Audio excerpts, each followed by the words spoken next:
All right, 9:04 p.m. Russillo and I are going live on YouTube for the BS podcast. Russillo, good to see you. We just watched 8 games in 2 days, including the Warriors beating the Rockets in a rock fight. All right, so those 8 games, Russillo, did any of them change what you thought specifically heading into a series? And we'll talk about Warriors Rockets in a second. But out of those 8, did anything flip your opinion? Because I'm ready to overreact. No. Now that I think about it, I don't know that there's anything that happened this weekend. Yeah, nothing. Nothing. 0 for 8. I have Yeah, one. I have a half is one. there, it seems like you have one. What is it? I have a half one.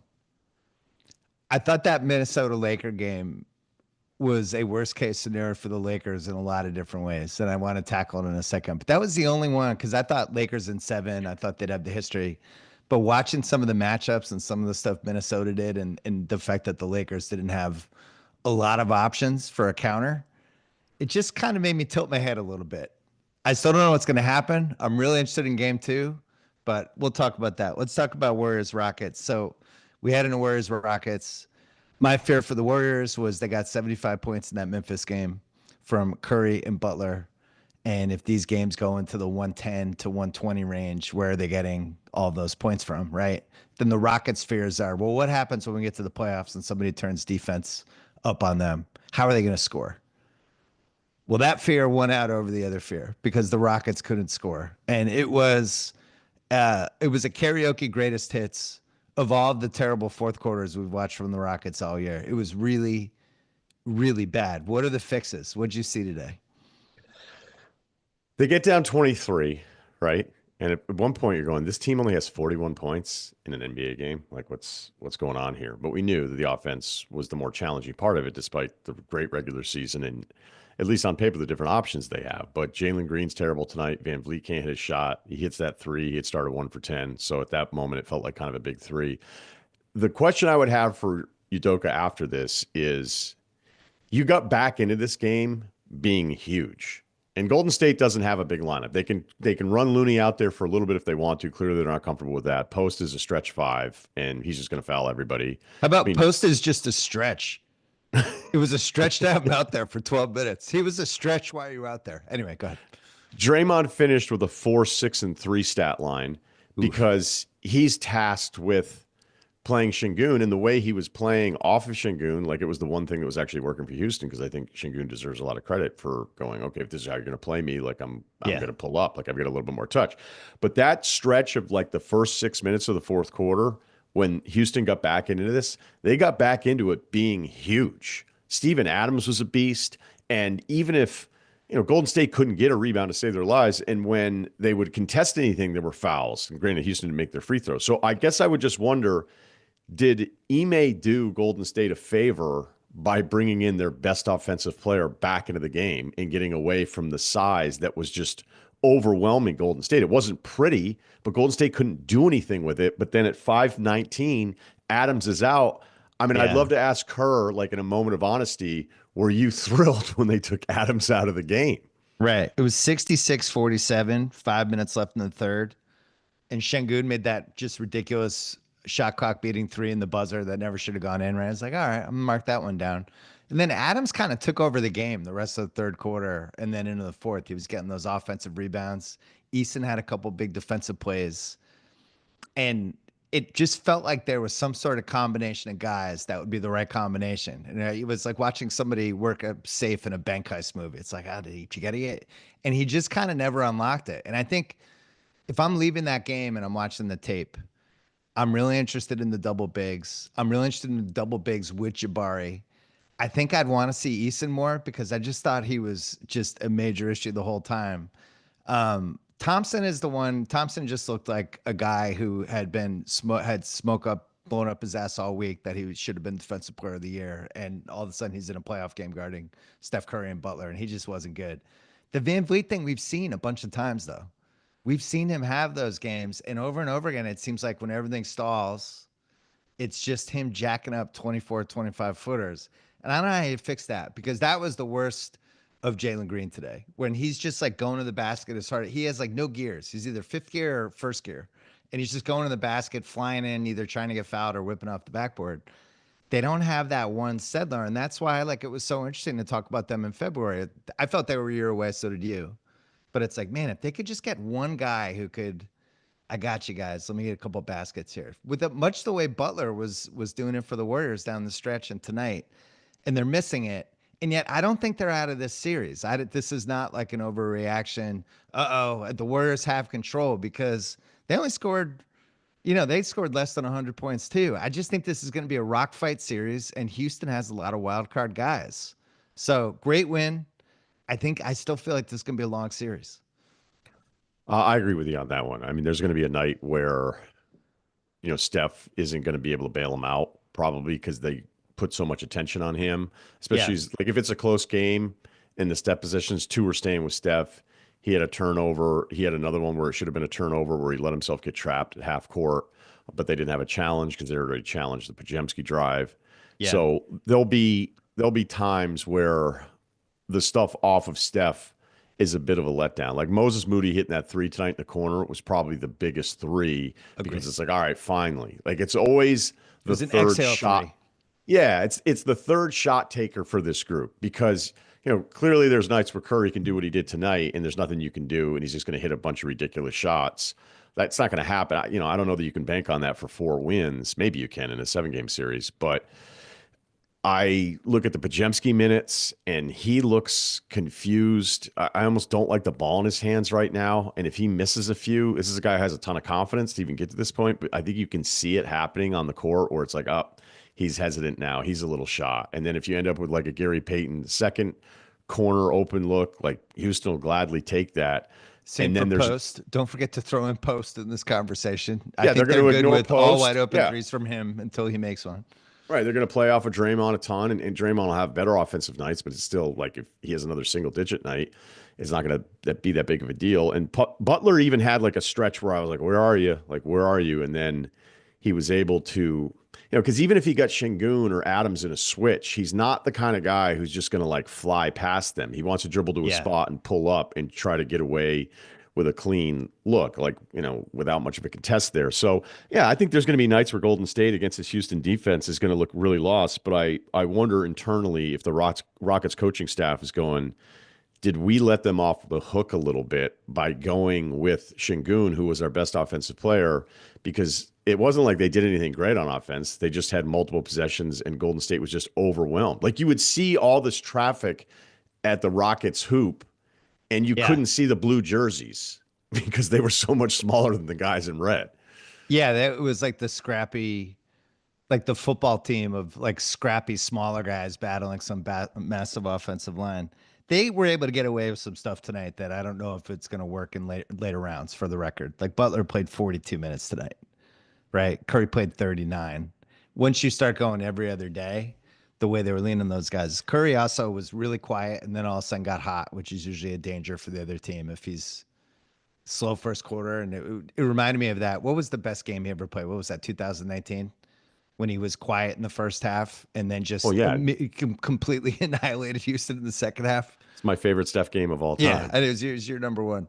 Um, Listen, if Golden State can play those five guys together and get away with it, I think they're delighted. If they can play Moody and Podzemski with the three, and they can rebound just enough and they can defend just enough, but then get what they want offensively, and Moody can step up like he did with that three.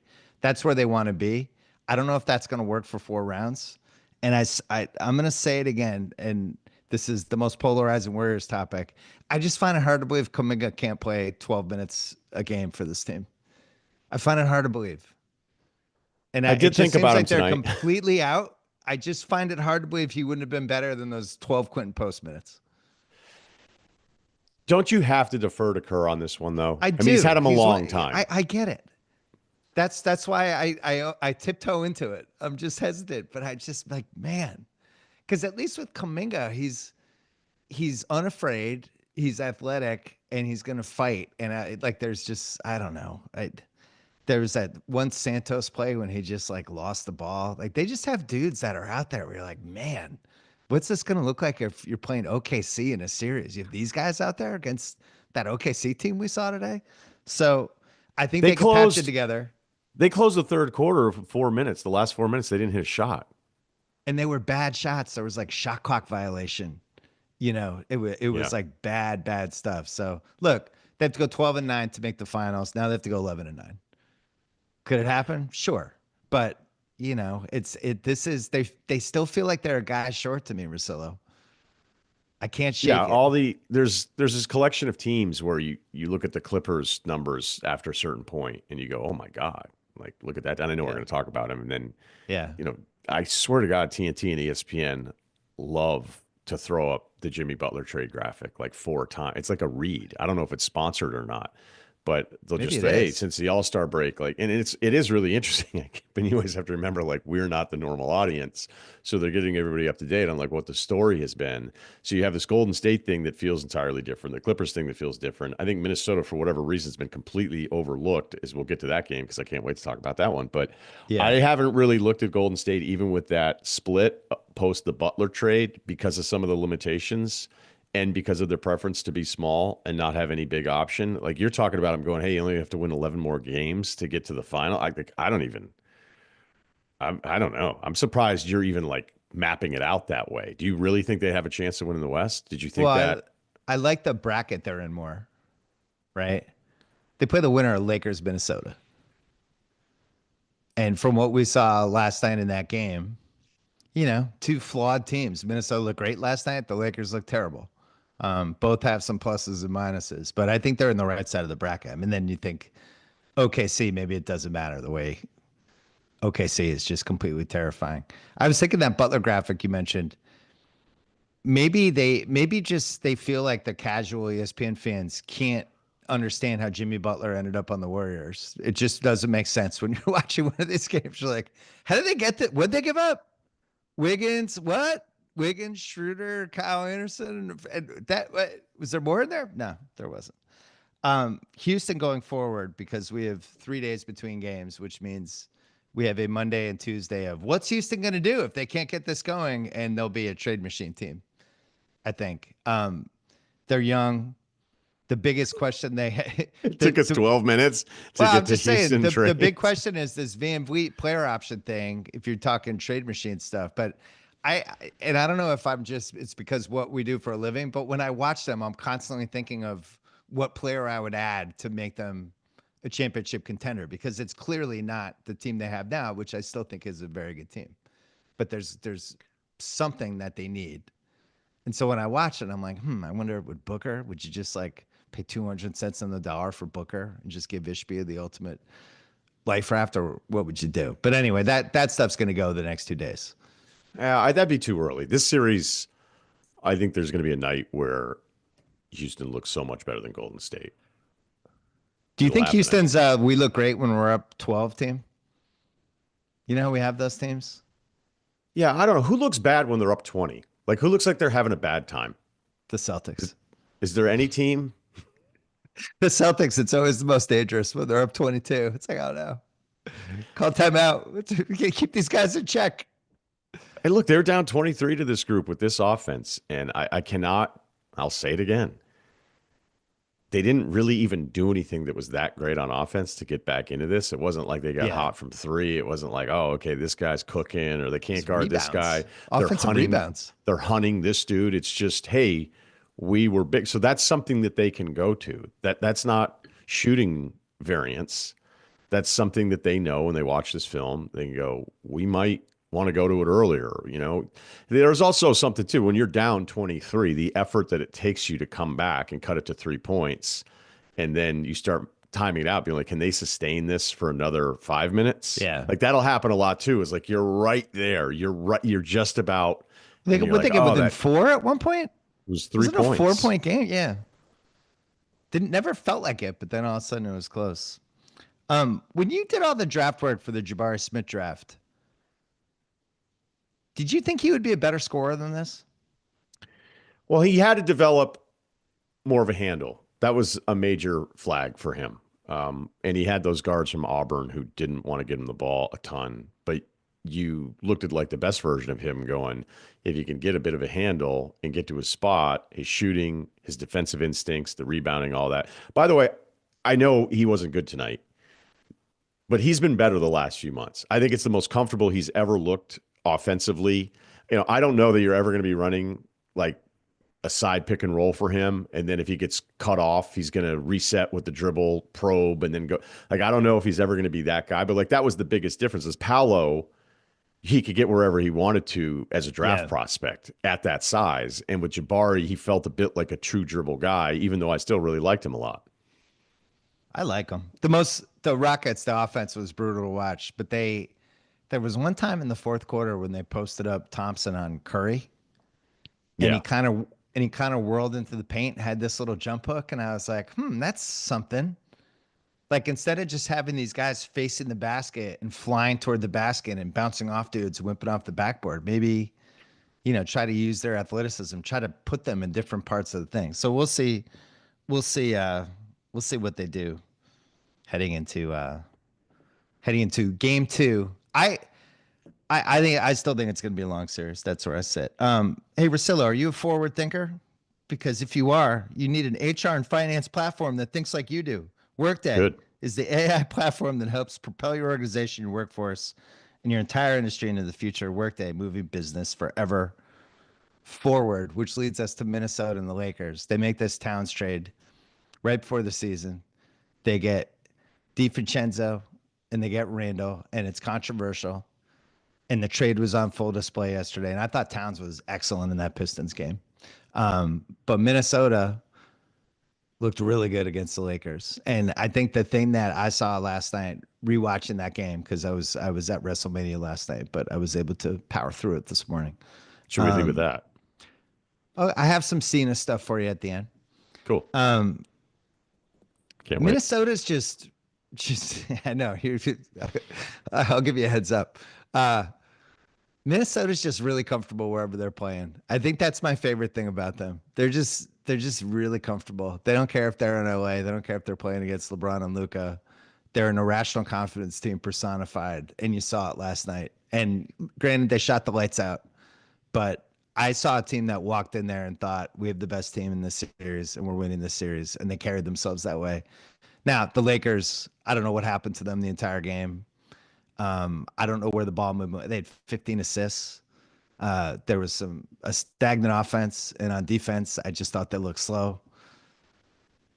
It'll be different in Tuesday, but I really liked what I saw from Minnesota, and that was the series that it didn't flip me because I had Lakers in 7, but it did make me go, "Fuck!" I think I don't feel great about Lakers in 7. So, what was your takeaway?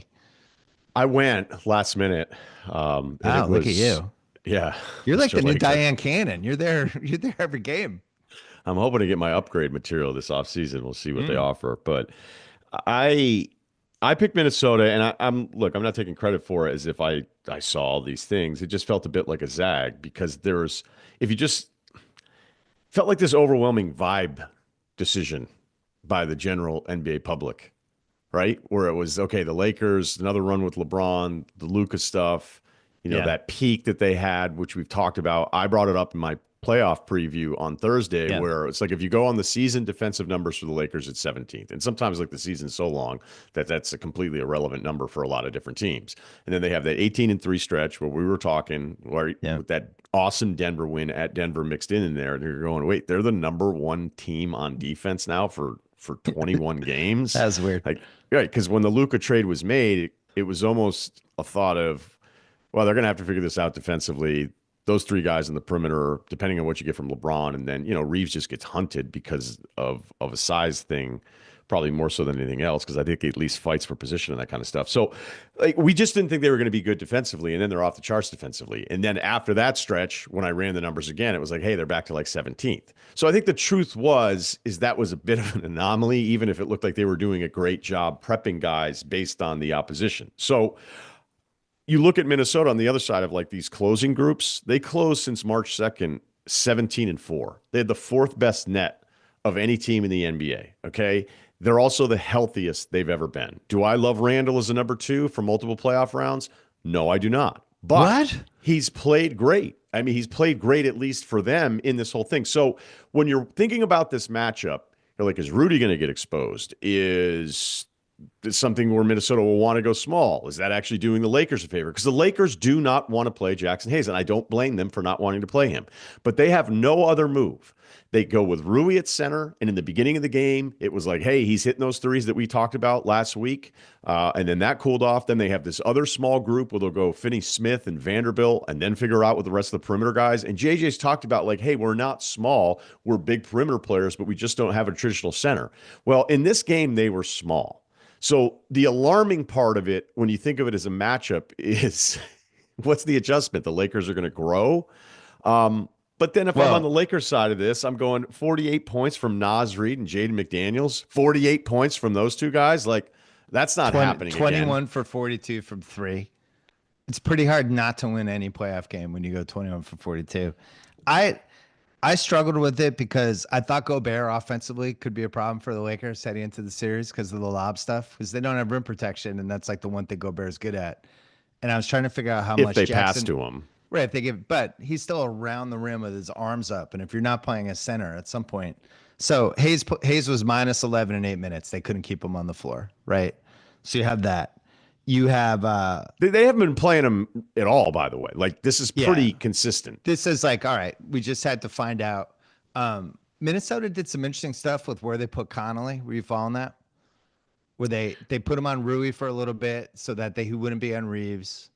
And then the Lakers kind of figured that out, and then they started moving around. The second half, he was on Reeves again, and it seems like they were so aware that the Lakers were going to attack Connolly as a strategy that they just wanted to kind of move him around like a yo-yo, which I thought was smart.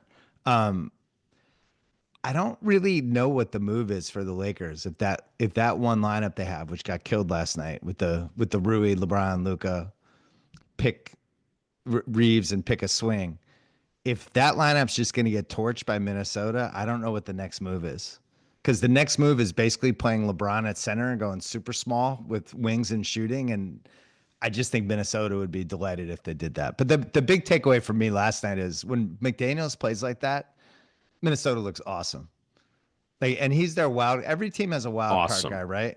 When When he's good, McDaniels is you're right. awesome, Minnesota looks like the scariest team in the West, other than OKC. And he was awesome last night. I went through the 3-point attempts because it just was it was just out of control. Place is quiet. People are Yeah. just laughing, being like, when are these guys going to start missing? And I have it at 43-point attempts. It's 42 for the game. I'm not counting the last two garbage ones.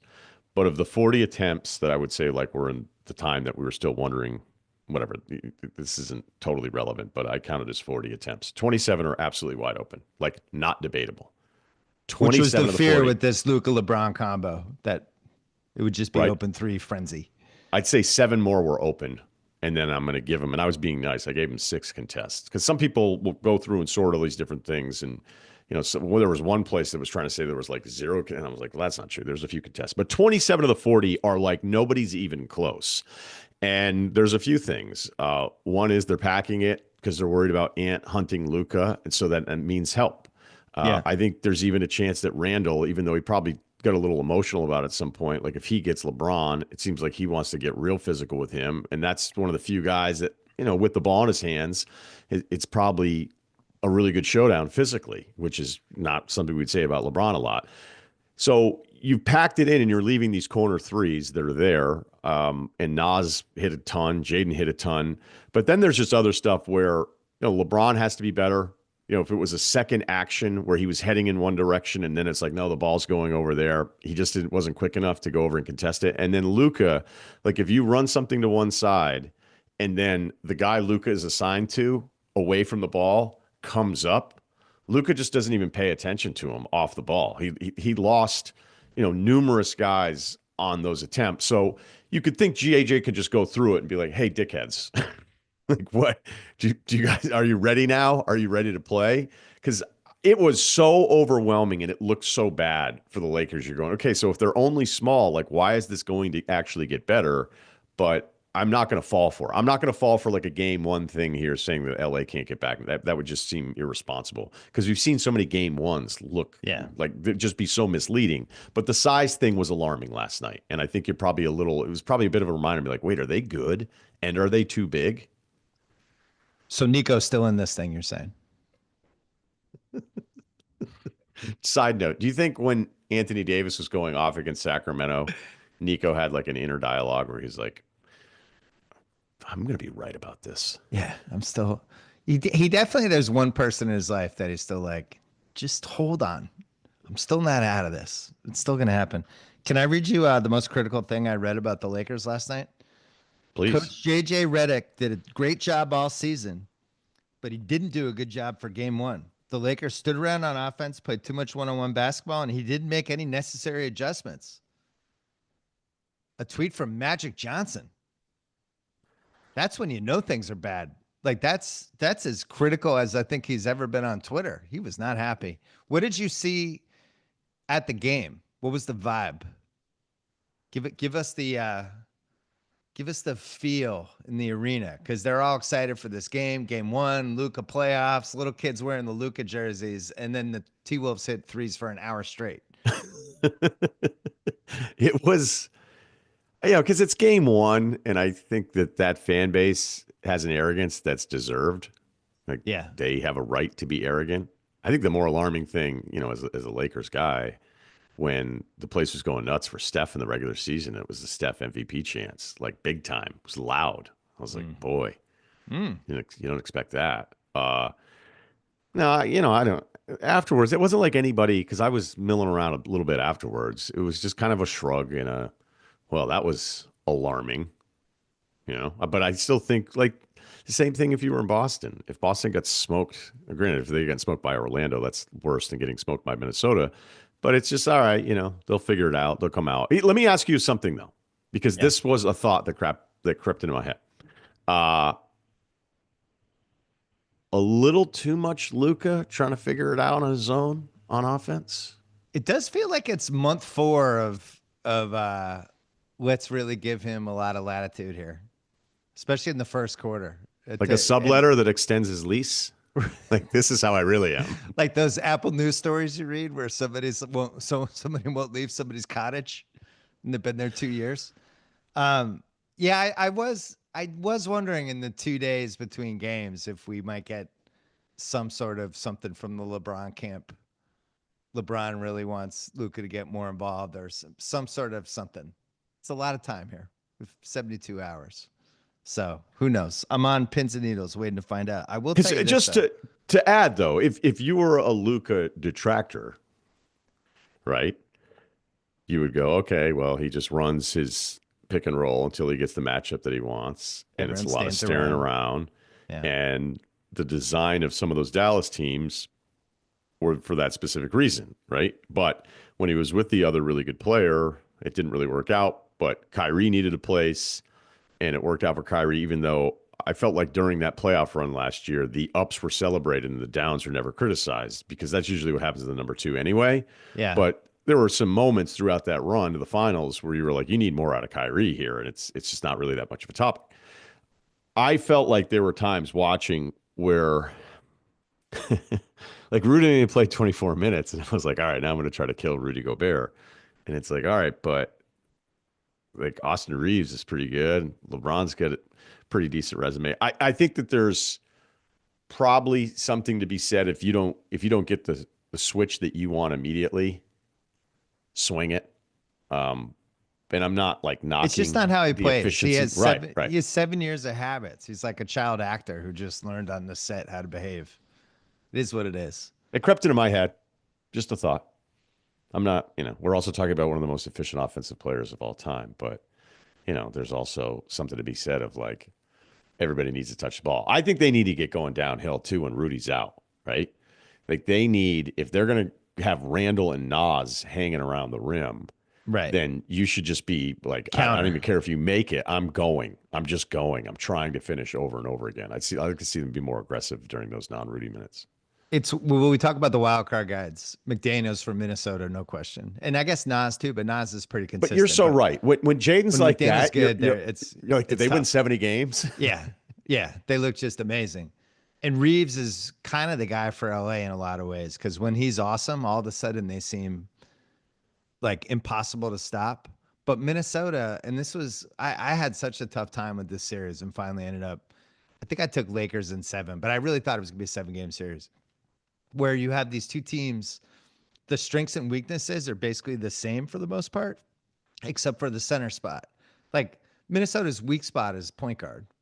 I don't know how many minutes Conley can play, but Conley's the guy every team targets, and he's the guy But it who doesn't you matter because doesn't it's really still matter for Ant. them, Because right? Ant's playing point guard, And then they basically. can go bigger and really not have a point guard, but then you can pressure him. Like there's ways you can do it, and the Lakers are similar. And Rui is basically their Naz Reid, but Naz Reid's a better player. But they have this Gobert piece that the Lakers just don't have. They have this extra wrinkle they can bring in depending on the game. And the Lakers are kind of stuck with this roster, and it goes back to the Mark Williams trade. Can I give you a compliment? Yeah, You said years ago, we were talking about Carmelo in the playoffs.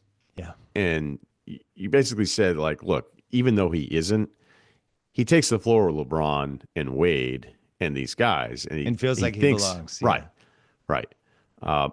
I'd say Ant's a better player in comparison to like what Ant's contemporaries are right now than maybe even like the gap between prime LeBron and Carmelo is wider than yeah, I think the gap between Luca and Ant say right yeah. now. Okay. And All from right. '09 to 13, LeBron was here and Carmelo Right. was there.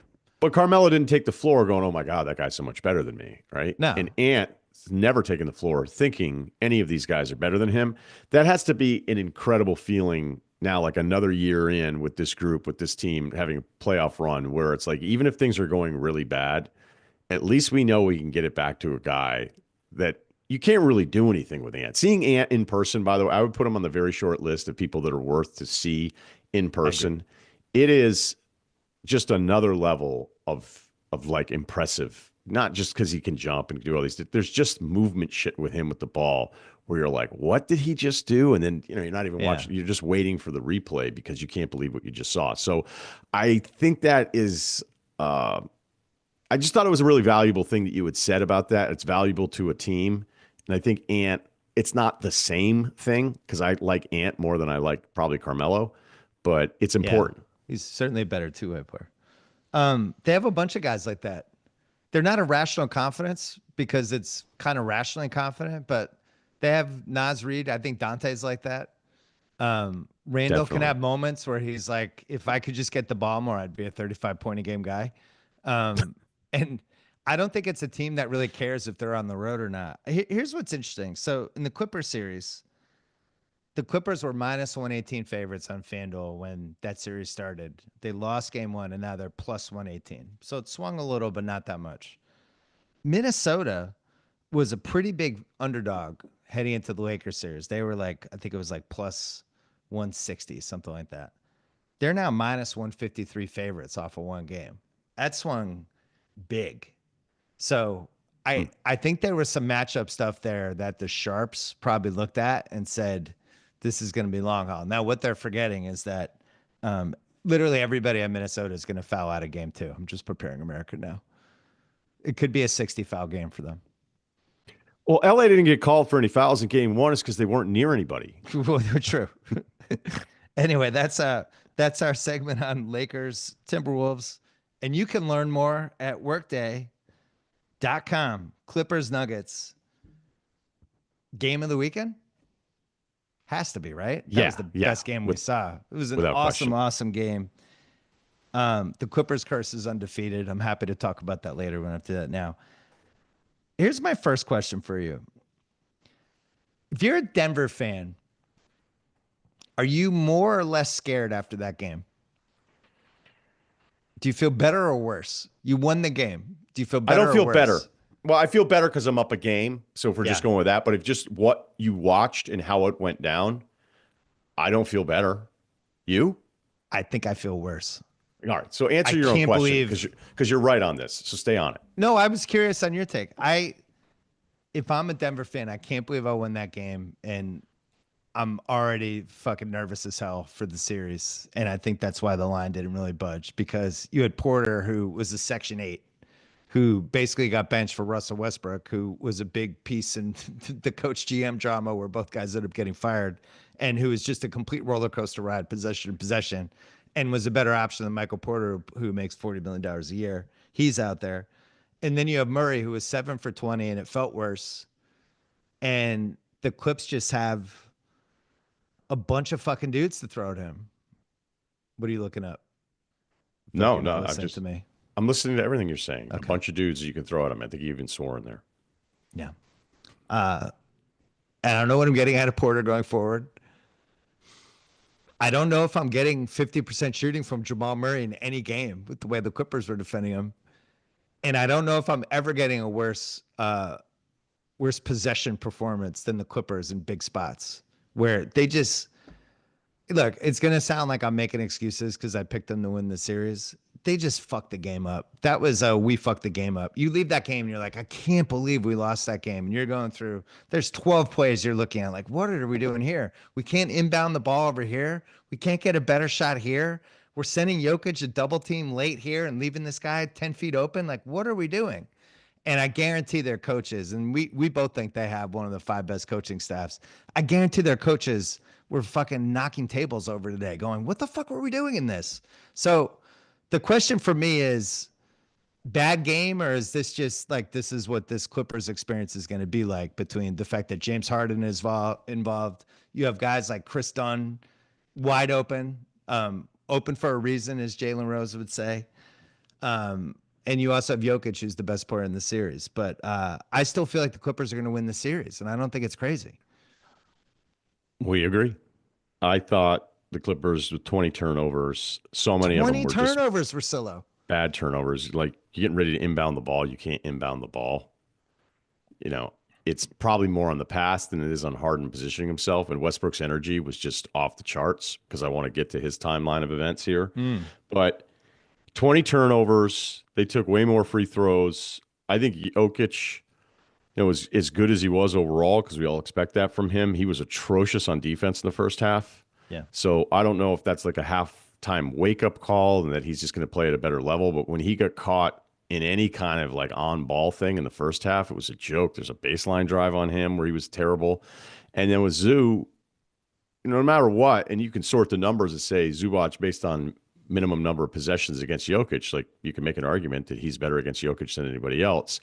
The very least that you're getting out of it, because you're never stopping Jokic, is that there's about 4 or 5 shots, I think, from game one. We're like, that's a tough shot. Like he got even Jokic to have to take that shot tough. So like I feel really good about that. I'm mad about the turnovers. I don't think it was just because of trapping.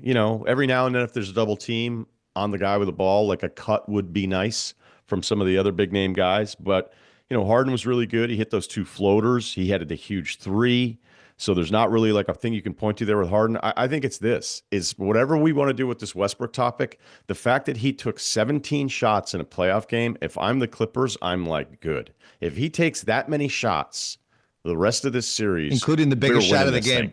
Yeah. Right. Second, I'd say second. The Brown 3 was the biggest shot of the game. Hold that thought. So Harden was 32, 6, and 11 and played 42 minutes. Kawhi played 41 minutes. At some point, they were like, we got to get this game. We can take this the way Porter's Well, it's overtime, playing. too. So, well, yeah. But, I mean, with the way Porter is playing, I think they were like, we can steal this. We can steal this. And it felt like they were going to win it. The Norm Powell, who I don't think has been the same guy since he came back from his injury, and I don't know if the stats completely back it up, but I think they do. The thing that was he had a good March. He was slow, I think. A little up and down, right? Yeah, I mean, he was, right. But I mean, he's playing less minutes too. I looked up the 5-man numbers for all the. I did it before the Golden State game for just game one, and you can see that. And these lineups play like 10 minutes, 12 minutes, 11 minutes. The Clippers played that one lineup 26 minutes with Dunn. 26 of the 53. And they were like -9 with that lineup. And I wonder going forward, do we see a little less Dunn and a little more Derek Jones, or maybe a little more Batum? Do they go a little bit bigger, just play Harden as a point guard? I think my point is they have moves to make, whereas Denver has no moves. If Porter's going to suck, then it's it. It's just Westbrook. Who else is playing? You have nobody else in your roster who can play in crunch time of a playoff game. So they're going to be at the whim of this Russell Westbrook roller coaster. So take the floor, because I know you have a timeline you want to do. I mean, we can keep going. LA's bench got outscored by the Denver bench 23-13.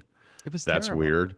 I mean, you want to start looking at how dumb plus minus can be. I think sometimes it's telling, sometimes it's totally misleading. Zoo was -8 in 39 minutes. Simmons, who doesn't want the ball in his fucking hands, was +5 on the game. So they're so desperate they have to play Simmons in those non-Zoo center minutes. And even if you think, okay, at least he provides some kind of body that can move around a little bit, he doesn't. Once he has the ball, like all he's doing is trying to figure out how he can get rid of it, and then he'll try to do like a pass that looks kind of cool or whatever. So, I like when he uh, gets a rebound and he takes off with the ball like it's going to be a fast break, yeah, Magic yeah. Johnson style. But then he sees the half court logo and he's like, 3, 2, 1. I have to get rid of this ball. I can't dribble within 35 feet of the basket.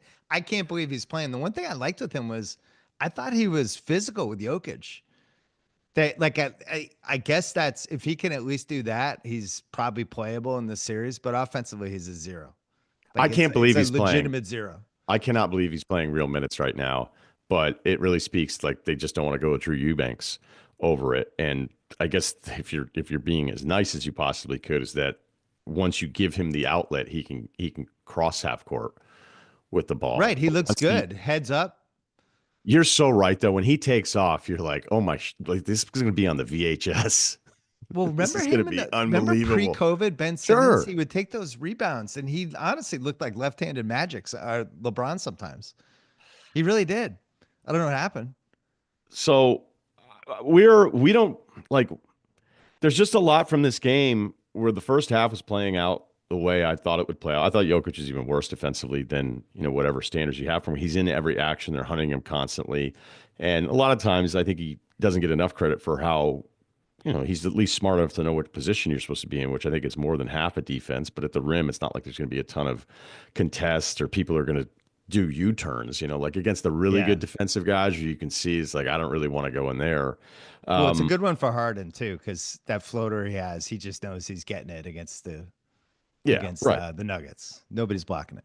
But I still was okay with the Clippers after this whole thing because Me too. like let's go with that Westbrook timeline here. He hits the Yeah, I want to three. hear it. Um, he hits the three. By the way, Denver's offensive rebounding in the fourth quarter also won. They had 7 offensive rebounds just in the fourth. So Westbrook takes down a huge offensive rebound when they're down 96-95. He hits the huge three. But then at the end of regulation, he gets it back again, has a chance to take a three, and then decides to jump in the air and throw it off another defender as the clock expires. Sure, like, okay, what's going on here? I actually Of felt like that got swept under the rug as one of the worst course it end of the did. game plays in the history of basketball. Yeah. Just even leading up, I mean, he was put in a bad spot. There's 3 seconds left, but everything about it was a botch. Here's the other thing that'll be forgotten forever, and I'm going to forget it too.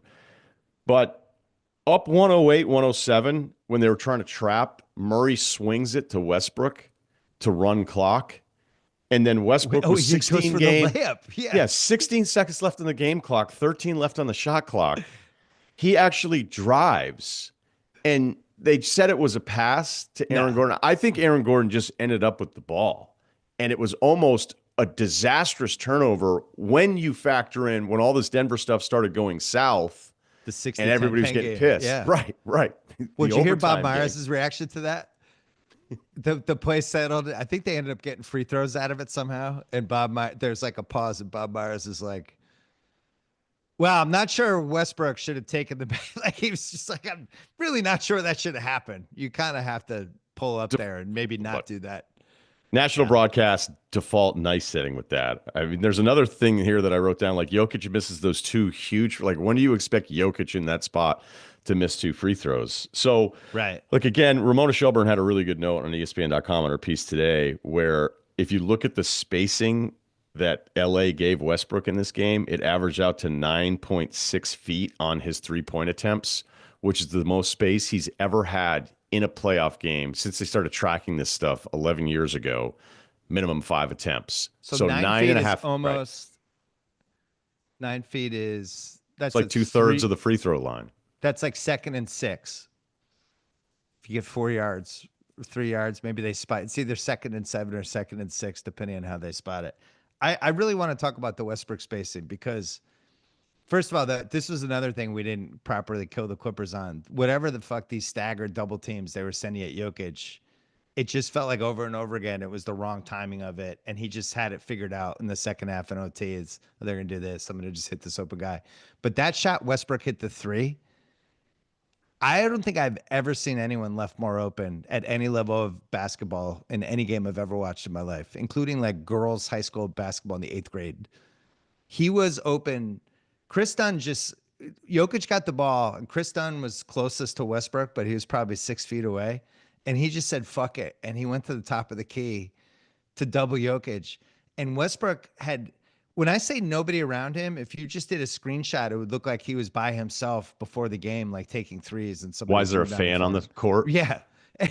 Like he had time to line up. So then he made it and he's like, that's what I do. That's what I do. And he's doing that whole thing. It's like, dude, nobody's ever been left more open than you just were ever in a playoff game, ever. It was amazing. I love that play because I wonder how many people would throw it to him in that spot. Now, the uncontested three shooting numbers for Westbrook this year are actually pretty good. Well, But for I'm the whole, wondering, by the way, for the whole Nuggets team, because if you look at their 3-point shooting, it's kind of better than you think it would be. But the reason it's better than you think it would be because a lot of these threes are just wide open because of all the shots Jokic creates for everybody. So you're shooting totally. 39%, but most of those shots are like wide open shots. I just would wonder if you could ever get a couple beers in Jokic years from now and be like, did you have just a moment of hesitation of going, this is the right read, it's the right basketball play, but do I Interesting. really want him So taking one? And I think that this is why you can't ever question this guy's motivations, is because I think he just wants to play the game the perfect way and that he would make that pass again if Westbrook missed it, so even if that's my I think there's a answer. lot of guys that don't pass it to him. I think he is just conditioned to do.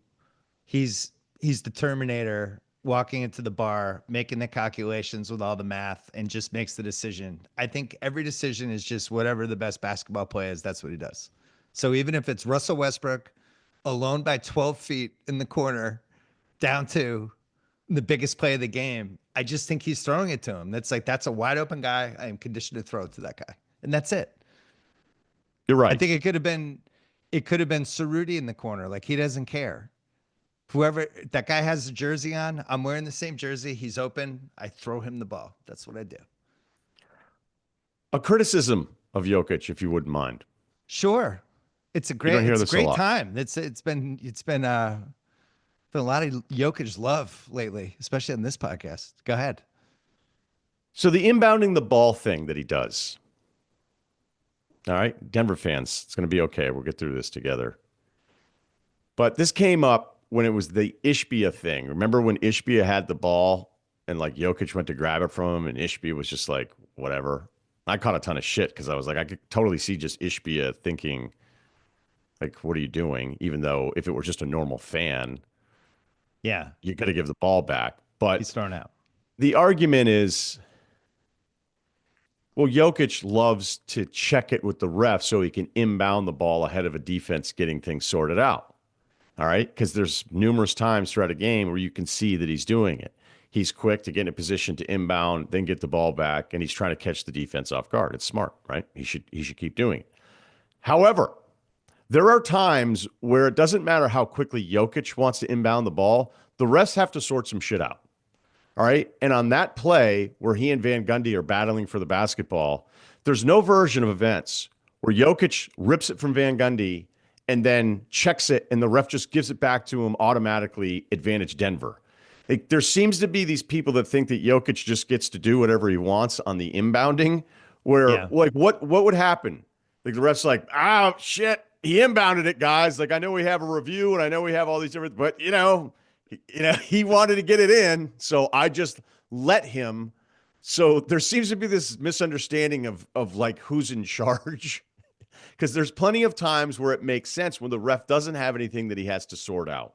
There's nothing Yeah. that they're worried about. There are other times where it's very clear, and it's not as many times. It's clear the refs have to like figure a couple things out before he gets to just start the game because he wants to start the game. I don't mind him doing it. I mind people defending the idea that he's supposed to be able to do it every single time. You know who used to do it once upon a time?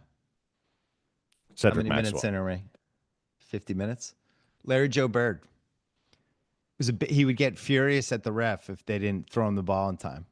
I think he saw it same way as Jokic. Like it's almost like soccer where the guy puts the free kick down really fast to try to get the advantage. Just Right, think but certain like on guys are wired that way. The Ishbia play specifically, there was other stuff they had to get through and figure out. They Yeah. weren't just going to go, well, we had some questions about what happened, But but now you have the ball, so let's he go. got the ball in, and so Ishbia. It's the most positive Ishbia reference in a while. the idea that he's on pace to be the worst owner in NBA history. Thank you. I was gonna do this later, but let's do it now. Look, we both like Stephen A. I'm so tired of the historical He's got hyperbole. my vote. There's been so many worst owners over the course of 80 years than Matt Ishbia, just trading a couple too many things for Kevin Durant and throwing some swaps in a Bradley Beal trade. Like Sarver used to just sell picks. George Shinn, they had to move the team to get him out of town because the town revolted against him owning a basketball team.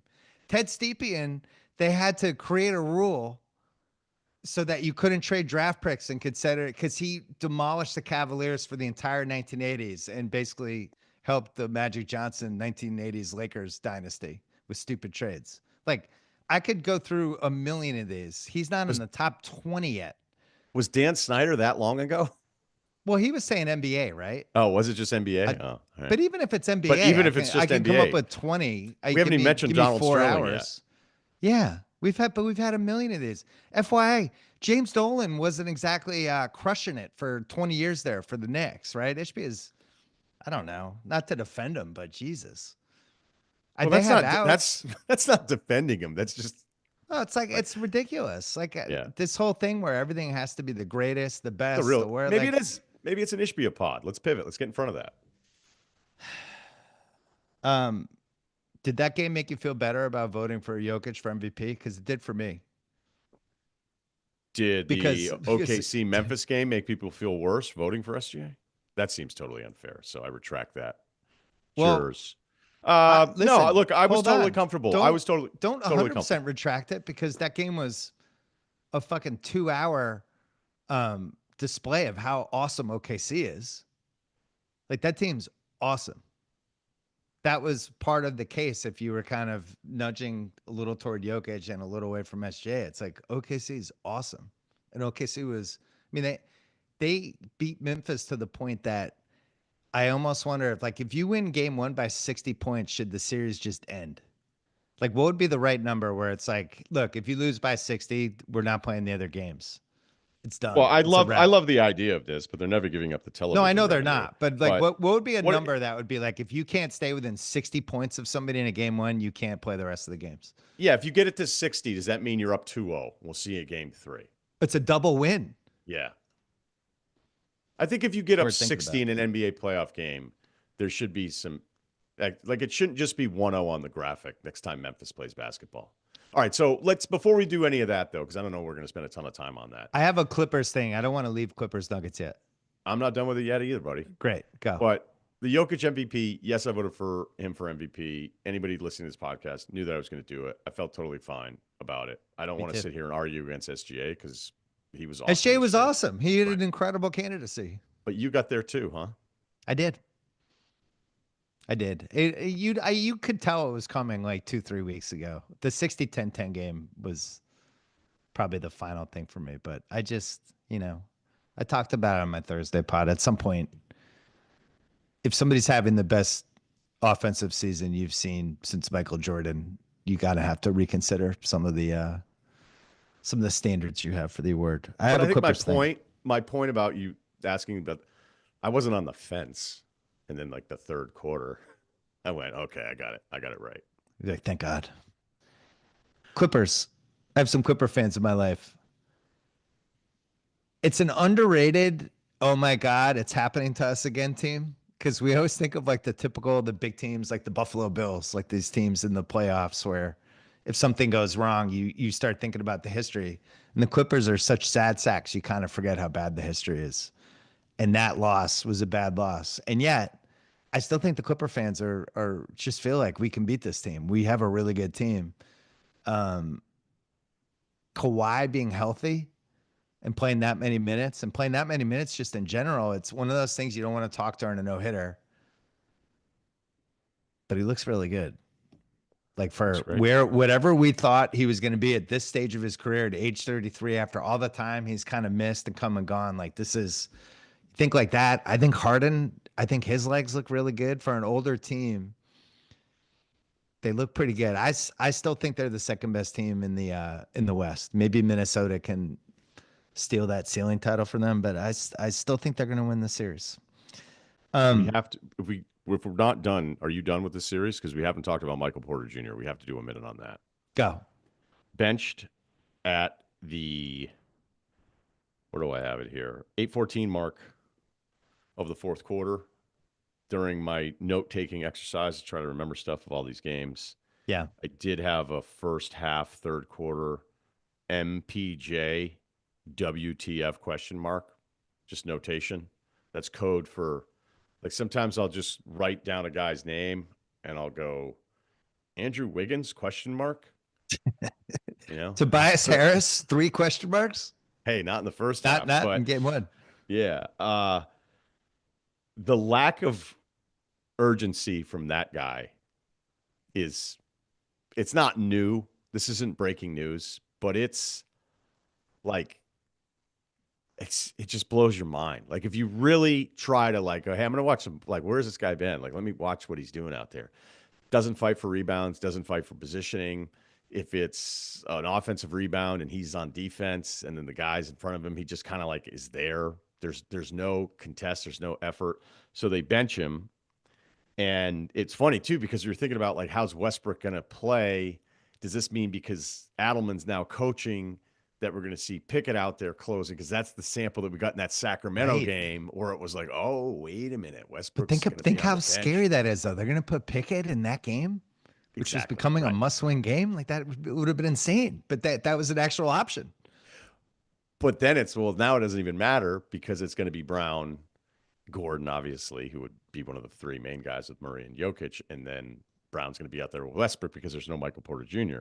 And so Adelman covered for him a bit, saying, "Hey, I didn't think it was fair, like to have him sit long stretches and then Right. bring It's him tough to back get in." back in and Yeah, say yeah, you yeah. haven't played for But a while. what does that tell you? That tells you that he cannot. Michael Porter Jr. is either somebody who does not respond to the criticism or responds poorly to it. Hmm. Because I always think of like if you're that bad, and this is not new for him, as I've said, like he's a classic, like, hey, he hit a bunch of threes and I had 21 points, grabbed a few boards, like he was really important for them, hit some awesome shots in the fourth quarter. Like clearly he's already done that in playoff games. But then if he has 0, like a lot of these guys that we talk about, you're not shocked. You're like, hey, how do you end up with 3 points? Well, like you got the other version of him. But Jokic's quote here was pretty incredible. Now, again, 3 points in 26 minutes. And Jokic was asked about it. He said, quote, if you're not going to be engaged right now, then you're not supposed to be playing this sport. So you had the coach probably knowing, like, I can't get on him. Yeah. I just But got this then, job 2 weeks ago. I'm a temp. yeah, we'll see. He's going to be back out there. I'm sure he's going to be back out there with the closing group, and he's going to get another opportunity. But it'll always blow my mind Well, but watching here's why guys this matters though. not care. I don't know. Oh, in 23, when they won the title, he played 20 playoff games, 32.7 minutes a game, 8.1 rebounds a game during that playoff stretch. Like, and I thought he was good during that run. And we kind of hit whatever you had in your head of where his career was going to go. It was like, it'd be cool if he hit 40% of his threes and he tried on defense and he rebounded. And if you just get those 3 things, we're good. And now he doesn't rebound. And the effort isn't there in the same way. And I said, Zach and I was on Zach's pod last week. We were talking about OKC. And I asked how many guys on Denver would play for OKC.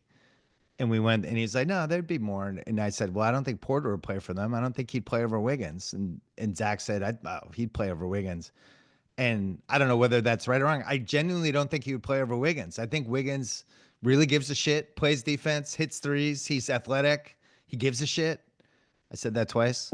I don't think Porter would get on the floor for them because he doesn't play hard enough. He wouldn't play. He At wouldn't least play this over version of him. The Hart. 2 years ago, he would have. Play over Chet. He wouldn't play over Dort. He wouldn't play over Wallace. He wouldn't play over SGA. He wouldn't play over Jalen Williams 1.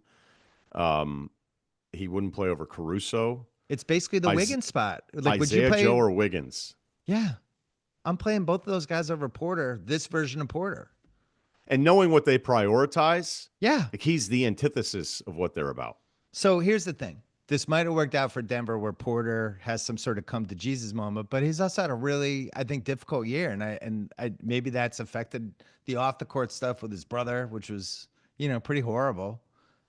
He's already won a title. So when you win a title, it's like I don't have to sacrifice in the same way. I'm already a champion. And maybe you're in that mode of like, I'm tired of hearing about how great Jokic is. I'm good too. Nobody will ever appreciate me on this. Like, who knows what's in his head? But whatever he did in game one was disgusting.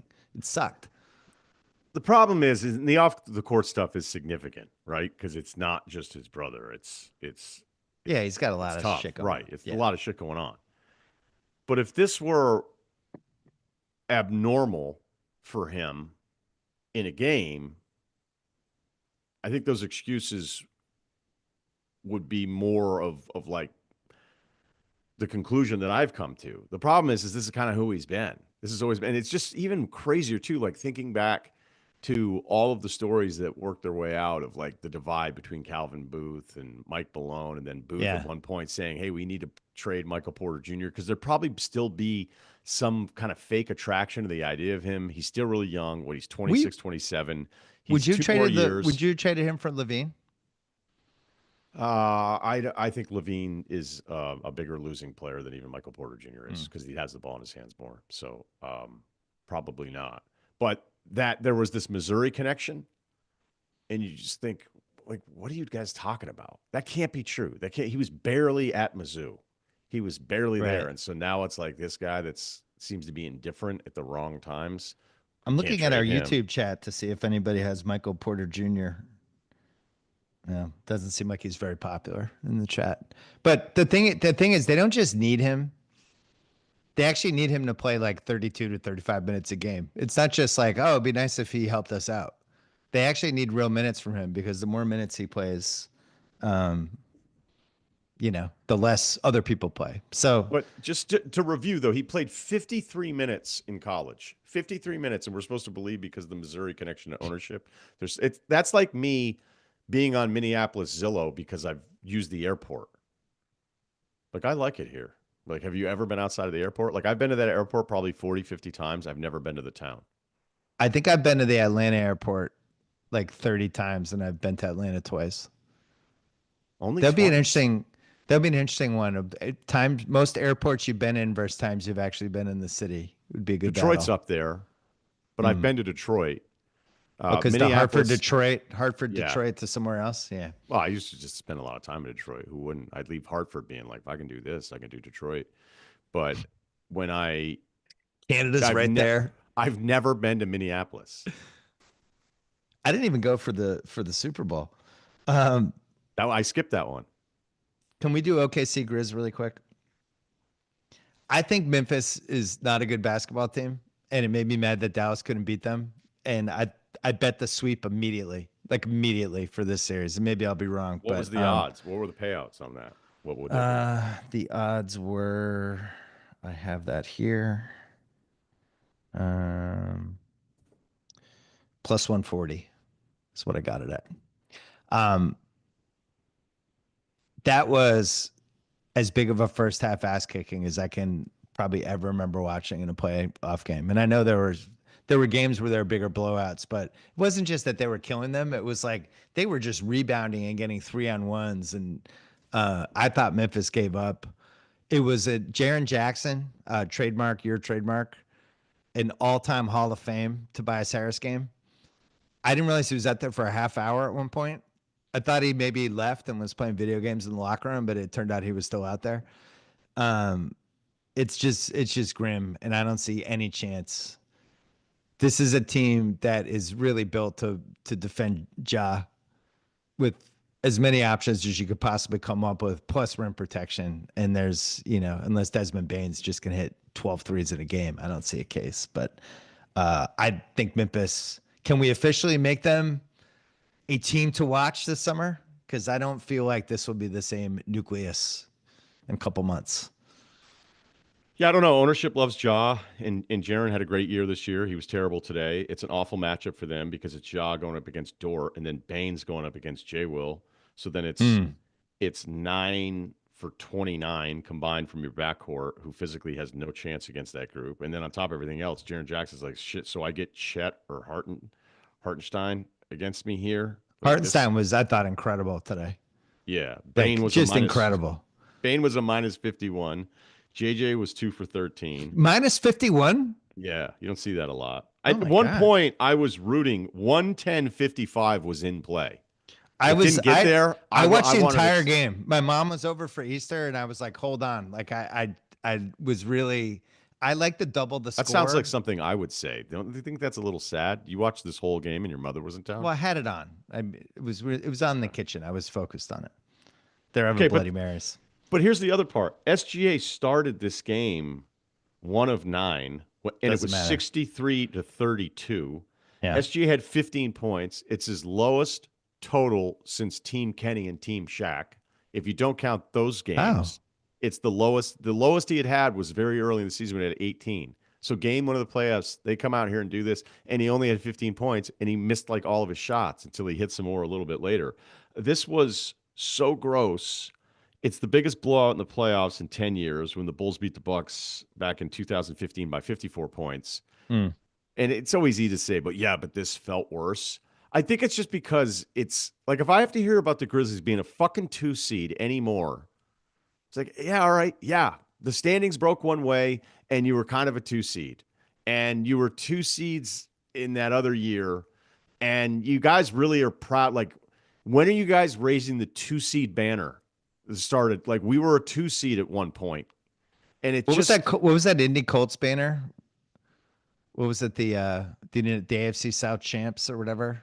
is that what it was? I don't know. They had a bad banner. I'm trying to That would be a good website, worst banners. That would be. You start that if things I'm don't gonna work work out on for that you. after the pod. I guess, look, anybody that heard the Verno pod could tell I was kind of like running out of patience with this Memphis group Oh, in that was what general. Sarita said. 2014 AFC finalists was the Colts banner. That's a AFC tough banner. championship finalists. It's pretty bad. That's a tough banner. I just, the build up and like Jaws looking around, and it's like, all right. And then Jalen Rose is even like his shoe comes out today, and he's wants to announce to the world that like even though SG is getting all this love, like I'm at this level. And then OKC's just looking at me like, what are you gonna do?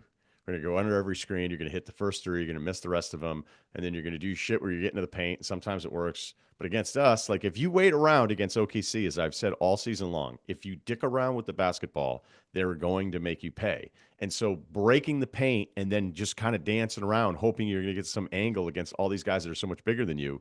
So there sounds like there's like real dislike in my voice. I know when I talk about Memphis, and I actually feel bad about it a little bit because I think they do a really good job, and they've done like a really good job on the margins with all these players. Where I'm like, hey, nobody really liked this guy. They were smart about it.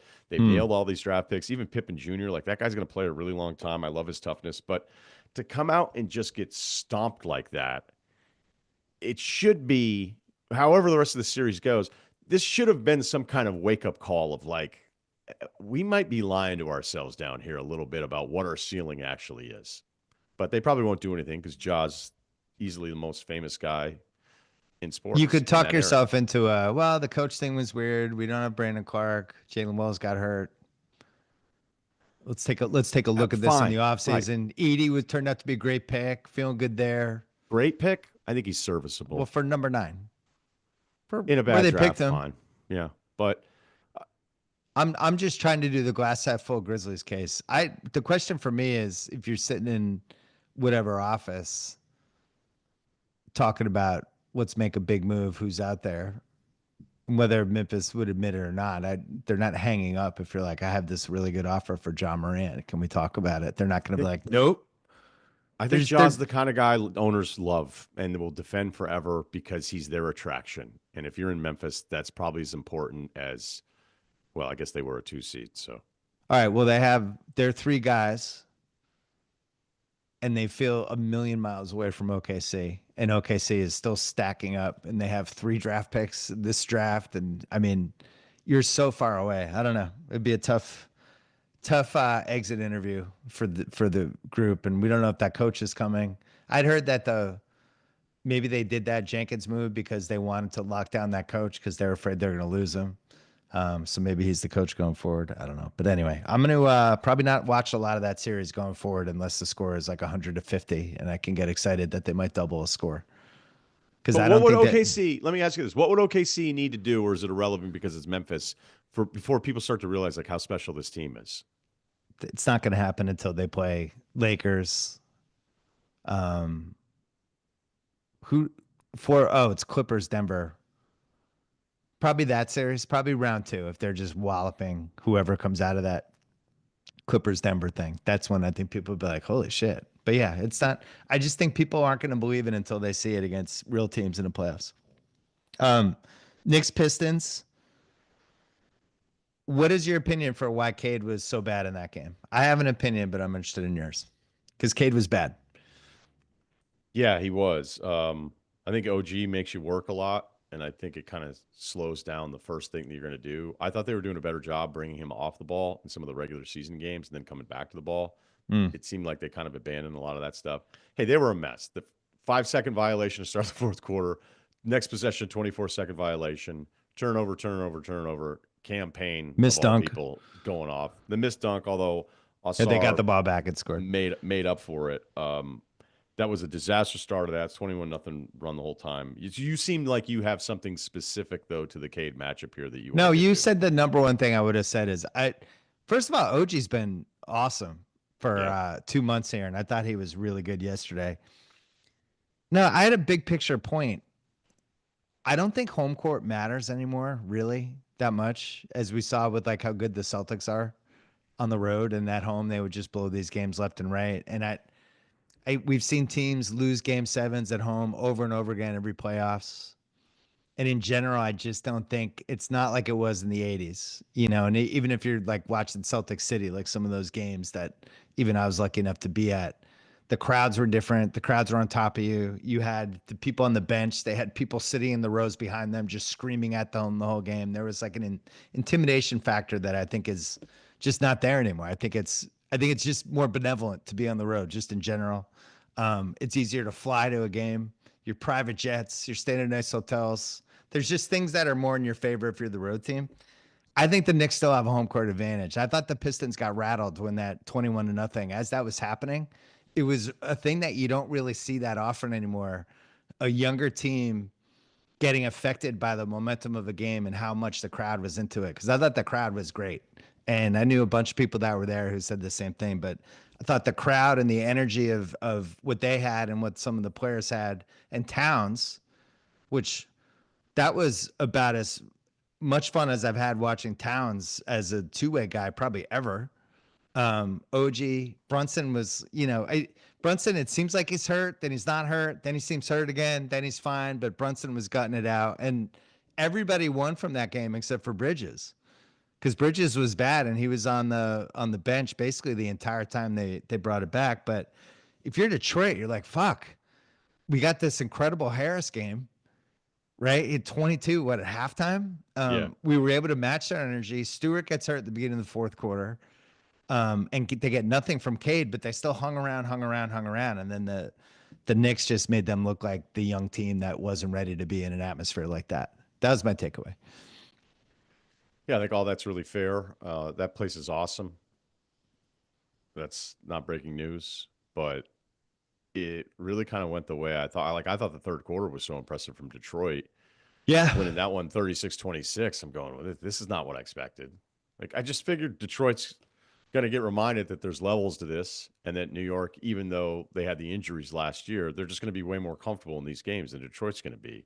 And if I look at a Malik Beasley who, you know, hit a ton of shots, I feel like do I expect that those are going to go in the fourth quarter? Like yeah. he's in that group for me right now where like he's feeling himself. He's been awesome this entire season. He's so important to what they do. You know, just the idea of actually having spacing around Cade this year as opposed to what they tried to do last year. But I don't know that I expect those shots to go in the fourth quarter. And then you have another play where there's a turnover, and it's, you know, look, this is a playoff game. New York's running away with this thing. The place is going crazy, tons of momentum. get back on defense. Tim Hardaway lets Brunson run away from him. There was just so many bad plays, turnovers, looking like they're not were like they just weren't up to the task at all of the emotion of what that game was to close it. And I think the Cat part of it, that's great for him in this series is even if Stewart's going to stretch the floor a little bit, it's not going to lose you the game. So Cat doesn't really have to worry about that. Cat has to Yeah. figure out a way to just be in position on some of the Cade stuff that he was out of position on in the third quarter. But if Duran's in, as much as he's going to make you work because he's a beast out there, you don't really have to defend him. You just, and Cat's big enough and he's rebounded like at a Hall of Fame level his entire career. So he's going to be able to fight for some of those rebounds. I'm sure Cat's looking at this being like, okay, I'm going to get hurt on some of these where I come up to meet the ball and I'm going to get burnt. But I'm also not worrying about like Porzingis as a stretch five, or I'm not worrying about some super dynamic guy who's going to get all of these options offensively at center. So that's going to be a bit of a relief for him. And, Cam Payne scoring 11 points in just a few minutes. And they didn't even bring back Mikal, to your point, until like it was kind of over. So I don't know that there's if Detroit had done this. I just think they were completely overwhelmed, which the fourth quarter made way more sense to me than the third quarter did yesterday. The third quarter of the fourth quarter was hilarious from a text standpoint. Because I think at this point I was either at Wrestlemania or we were going there, and I just decided it's too hard for me to watch this Knicks game. I'll bang it out when I get home. I'll bang out like the second half. And I had these texts. I won't say who sent them, but one of them was, "This is very disturbing to say the least. No ball movement. Brunson dribbling away. They're a better team with Robinson." And then 10 minutes later, I take it all back. That was one. Um, then there was another one. Hold on. Um, the Dante Julius trade is such a disaster. Motherfuck. And then right after, timestamp above is when we tied game, by the way. It doesn't matter. And then I was like, haha, you guys came back. It was a lot of those. The Knicks fans were freaking out in the third quarter. And that was what was so funny when the energy shifted, watching it on TV, knowing what had already happened. Um, Look, it's a really good team. I don't think they're in the class of Boston. Like, to me, they remind me of, oh man, this is going to get clipped and probably come back to haunt me. They remind me of one of those NFL teams, like a Houston Texans season where they win the wild card game. And it's like, do you think they can win three more? And it's like, not really. Um, I just think they're going to beat the teams that they're better than. And when they get to that next class, that higher class, I don't think they have enough. Even the campaign thing, that's ridiculous. He's gonna do that once every 3 weeks, right? That's not gonna be a recurring thing with campaign. If he does that again, it'll be a miracle. It's I don't know campaign. what other conclusion is anyone supposed to come to? Okay, I mean, is this what you think is going to happen based on your analysis, or is this what you hope happens because you have a poster at home? All right, and I can't argue with anybody like that. The only evidence we have is that they don't beat the elite teams because they didn't beat the elite teams. I mean, they basically won a fucking parade for losing in overtime to the Celtics. Like, the reaction that I saw from that stuff was, "Hey, this is a turning point and proves that Yeah. they can hang with this team." They should smoke Detroit. Detroit's not ready for this, and No. they proved it in the fourth quarter. I But will that say third quarter was fun. That third quarter, I was like, "What's going on here?" there's one thing with Detroit that I'm gonna be really interested to see if they do it a little more. I thought Schroeder had a really interesting second half. And I've always liked Schroeder, as you know. Like, I probably like him more than most, but I think he's a pest. Like, I always felt like he was the best guy in the league defending Steph. Out of anybody in the league, he would have been the number one guy I picked to just like bug Steph. And I feel like he can bug Brunson. And I do think there's some sort of lineup with two smaller guards, with Beasley, with the center, and then with the shooter that they might be able to at least hang around in these games. If I'm the Pistons, I thought this was one of my favorite bets, that the series would not go 6 games. I still don't think it's going to go 6 games. But if I'm the Pistons, you're at least talking yourself into, look, Cade's not going to be that bad again. He was really good all year. Like, he has another. This will be a good motivating for them. That's There's what he said. also something with Bickerstaff in this one that I don't know if it's worth even mentioning, but I'm going to mention it because it's a podcast. Okay. Matching the Asar minutes with Brunson. Now, Asar should be plenty fresh. He's Hmm. young. He's literally more athletic than everybody else in the league, except for maybe his brother and aunt, you know. But they actually had him out there when Brunson wasn't in the start of the fourth quarter. And I Right. was He just should be. wondering, It should be like is a cornerback coming in to just defend a specific receiver. because even if you expect like no one with that profile and that age would ever actually get tired in a basketball game, I imagine the excitement and the adrenaline because of the stakes and the playoffs. Like, I don't know if I'd want to waste a couple minutes of him being out there chasing other dudes around. And then Bickerstaff's clearly too, a bit like the Ime thing. He was trying to figure out what he thought was the best lineup because it's like, do I want to have Asar out there without any kind of spacing? Because spacing's like the number one thing with Cade.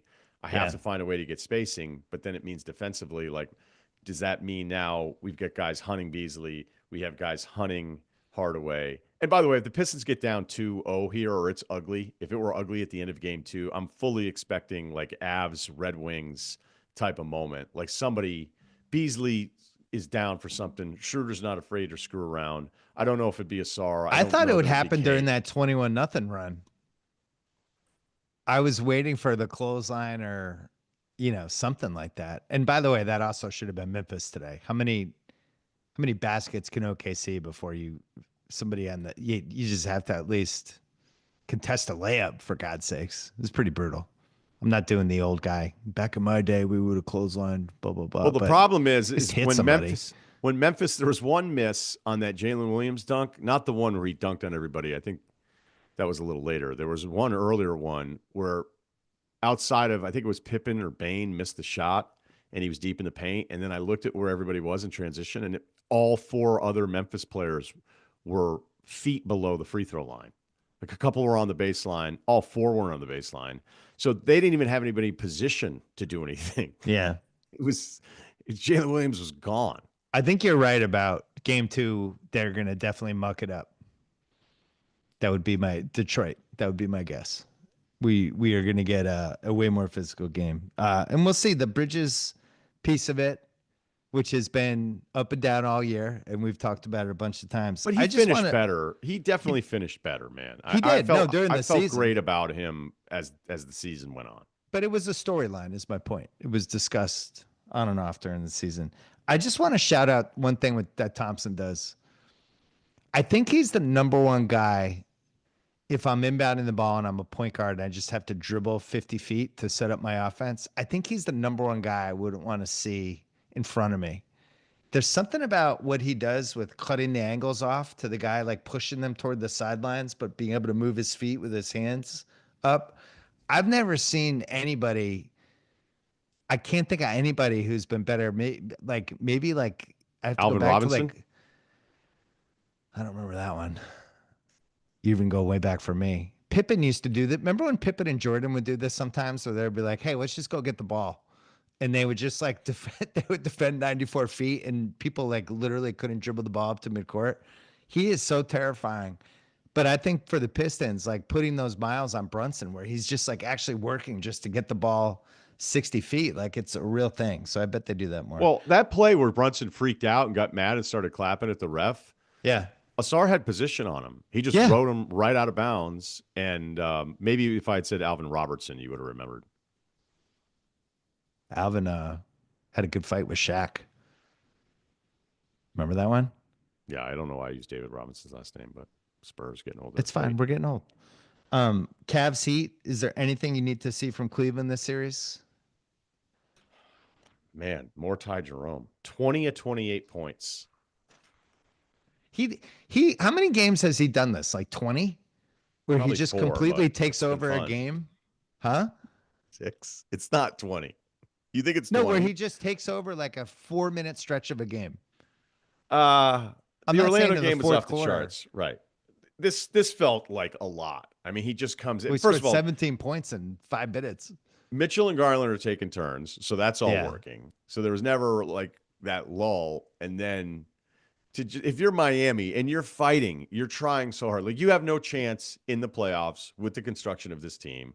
No. And this is the best I've ever felt about Hero as a shot creator, right? Him being the one option, like you get to see some of the stuff that he's capable of doing, and it's really, really impressive. It's also really hard when the number two is Andrew Wiggins, who has like 3 makes in the first quarter and then didn't have another make until like the fourth quarter. And I think he had like two more, but it was just one was like sort of in the game. The other one was completely irrelevant. So part of the Andrew Wiggins experience. As much as I love Bam. But Oh, offensively, there's going to be some limitations there. So that's your 1-2 if you're Miami trying to hang with Cleveland that feels like they have all of these offensive options. Then Ty Jerome comes in to close the game, scoring 20 of 28 points of Cleveland. Like it's and just making like a 30-footer. right. You left out with your Miami options. You left out the high screen with our guy Davion. How about him in the Atlanta? Like it's a little different when Trae Young is assigned to you, but Davion did have some more buckets because Davion feels like he probes a lot, and there's certain people that he doesn't want to challenge. So I've been kind of mixed on like how much is he really giving you offensively, and he's been terrific for him. He's So definitely a rotation guy. I easily, think yeah. next year he's 100% could be on a good team playing 15 to 20 minutes a game. But the thing I texted this to you. I still don't understand why they punted on Schroeder and what the thinking was with that. And I'm sure there was tax apron stuff, but I don't understand how the team we're watching in this game today didn't need Schroeder for 20 minutes, 25 minutes. Like they basically nudged him away. And I know there were some financial implications to it, but it's a weird one. For Hero to And have to go up against this defense, knowing that even if you pull a rabbit out of your hat, because he is like there are some shots that Hero gets into that are really high level shots, like yeah, just on those my runner own. floater things he's doing is Yeah, pretty like nuts. I can't believe Portland said no to him in that Lillard trade because this guy's awesome. Oh, I saw what you did there. But the rest of the guys around him, like, and even Bam, like, there's only certain places he can start with the ball in his hands to be like, hey, we need a bucket now, Bam. So then Hero's coming out of there. That's why you kept looking at the score going, when is this thing going to be over? When is it going to be over? There's no way Cleveland's actually going to lose. There's I no don't way have a this is lot going to of be like takes a on. possession. Well, Yeah. Miami's not yeah, a Miami shouldn't be a playoff team. And honestly, neither should Memphis. Like there's 13 teams. There's Memphis and Miami. There's there's I think Orlando at least can throw some punches and has two good scores. Like they feel playoff teamy to me, right? I'm yeah. I okay mean, with them in the playoffs. They're obviously a guy short, but the argument for the play-in is there's plenty of teams that have had injuries, and Memphis would say, hey, look, if we'd had Ja the full year. But I don't know. The West is so packed. Does it guarantee that they're a top six? I don't think that I guarantees think it. the Kyrie But thing was the biggest one of all of them. I think if Kyrie had never gotten hurt, I think Dallas would have been a really good 8 seed. They would have lost, but at least they would have had defense and a score, and they would have been something of a team. yeah, that would have been a fun team. I'm with you there. But I just want to come full circle on this whole playing thing Yeah. because this was the reason I didn't like it. Mm. Because you're going to have these teams. Like there was, I would think, an 8-game win separation based on the 10 seed in the West. Yeah. And then what, the 7 seed or 8 seed? I forget. So I guess I could pull it up right now. But the point stands is that why are you giving these teams that stink another chance to get into this entire thing? Now, there still had to be 8 teams, but it just was funny. Like when you had Lakers Warriors with the Steph LeBron showdown 4 years ago, and it's like, oh, I thought the play-in stunk. And it's like, no, it's the principle. It is what the play-in stands for. If the games are good, then of course we're all going to enjoy good games. But guess what happened this year? Now everybody doesn't like to play in simply because of the results of the games and whether or not they were entertaining, Well, and they don't weren't. tell Amazon because I think this is part of their package. I Oh, think they're well, Amazon was excited for the play, and but there how many well, good it's not playing going games were there? anywhere. It Yeah, doesn't matter. It's just we went extra two for TV six in the product. play-in this year. I'd love to know the batting average for the 4 years, but it's got Hey, to be about 30%. Miami Atlanta was great. It was a fun I game. enjoyed it as well. It was a fun one. I wonder if it should just be 8-9. Winner of 8-9 plays the 7 for the 7-8 seeding or something like that, and we just get rid of the 10 seed. I think it's gonna be hard to find a 10 seed that is kind of deserves to get any sort of stage. You're gonna end up in like that weird Sacramento thing. I mean, we didn't even talk about the Sacramento. This this is this is now a top three. What the hell is this organization gonna do? Organization. The Sabonis piece of it. Um, you know, I, And I, I I thought don't Monty know where that McNair did a good goes. job. I'm guarantee you Vivek wanted Zach Levine. He Well, seems like the kind of guy an owner would be like, but he scores a um, million points. Celtics Orlando. Anything before we go to Pacers Bucks? The No, come last on. one. I thought we were going to lead with it. That's what you had said in the text, the show rundown that I got. Which one? Go Celtics for it. Orlando. Go for it. Come on. Give us a couple minutes, Bill. The Celtics are really good. Orlando doesn't have enough good players, and Orlando needs some sort of guard who can create stuff for them because what they have is not enough. That's my analysis. The disparity between the two teams was significant. I never for a split second thought the Celtics were in danger of losing the game. And Tatum didn't even play well offensively. He's had a good rebounding game. I liked how hard he played. I thought he was good defensively. Thought he attacked the rim, but the guards won the game. And Drew clearly has multiple gears. Like the Drew that was in the game today, they were Drew. He's doing the Chad Finn called it the Dennis Johnson. Like I'll turn it on when the games start mattering. And he just looked great. Porzingis looks good. Team looks good. Feeling good. Jalen's knee looked okay. Um, didn't see any red flags anywhere. Tatum wrist x-rays, all Negative. good. Yeah. Oh, yeah. No, I I had a knew you were couple on of that. Celtic fans in my life who were mad about that foul. I thought it was a good play. I thought they were trying to stop a dunk. Like it's fucking playoff basketball. Your job is to try to stop somebody from dunking in traffic, And they called a flagrant one on it. I could have gone either way on it, but I didn't have a problem with that. I didn't think it was cheap. Did you? No, I didn't even think it was a flagrant run. It's all Yeah, depends we're in on the how you playoffs, land. guys. Everybody's losing their mind. If you want to tell me Wendell Carter had his hand in his back a little bit, okay, fine. But I didn't think it was like an extended arm thing out. But the standard of what we all now think is flagrant, it's like concussion experts on Twitter on Thursday Night Football. Being like, I don't Yeah. know, dude. You didn't look very good. You're like, you're not even on the sideline, dude. You're home. Um, Look, I didn't think it was a flagrant foul, but you're right. I mean, Tatum's 8 of 22, 1 of 8 from 3. Jaylen Brown, 6 of 14. And by the way, his foul at the end of the third quarter, which then restarted the end Yeah. of the third quarter, like Classic he Jalen. has got, I don't know what's going on over there at Harvard, but there needs to be hey, this would be a good time to foul. This would be a bad time to foul. Maybe it's a one Sloan credit Conference? course. Yeah, it doesn't. Yeah, maybe we get a paper. Somebody put a paper together because he has these moments, man, where I'm like, what the fuck are you doing? Anyway, 6 of 14 today. So that's what, 14 for 36 from your two best players. And you close Yeah, this but one out almost up when their 20. guards play like that, it's very hard for them to lose. There'll be Um, no Paolo slander also because you got to see that tonight. And I thought Drew on Paolo, at least making him have to work to get into his stuff. But Orlando has no chance. We knew they had no chance. And I also thought if we were doing a Wendell Carter maybe update, he played today. You may not have noticed. I think he Uh, had like 12 rebounds. yeah, but Yeah, I just don't. see his effort level against somebody like Al Horford's effort level when Al knew they needed to crank up the energy, and Yeah, Al's fighting and he's grabbing loose balls and he's starting the fast break. And you're like, man, Carter was actually like when I did his draft year phrasing, I was like, he kind of has a little Horfordish stuff in there, if that's even a word. And then it's like, yep, there's no wonder look for desire, Bill. I was trying to think of a scenario where Orlando could win a game because I still feel like Boston's not going to sweep. I think Boston will have a weird game where they just don't make threes. But I also think if they play defense, it would be impossible for Orlando to get to like 98 points. So it would have to be the combination of not making threes, not playing defense for like an hour, and get Orlando up. But if Boston plays defense, I just don't see how Orlando's going to score. Even in the game today, they had 18 points in the first quarter, 18 in the third, 19 in the fourth. Like it's just gonna be Yeah, really this hard. isn't new. They're so bad on offense at It's times. just tough to watch. Right. So their third leading scorer with Jonathan Isaac with you want to guess how many points? 10. 7. Oof. Okay, we'll end with Pacers Bucks. Best for last. I love the Pacers in this series.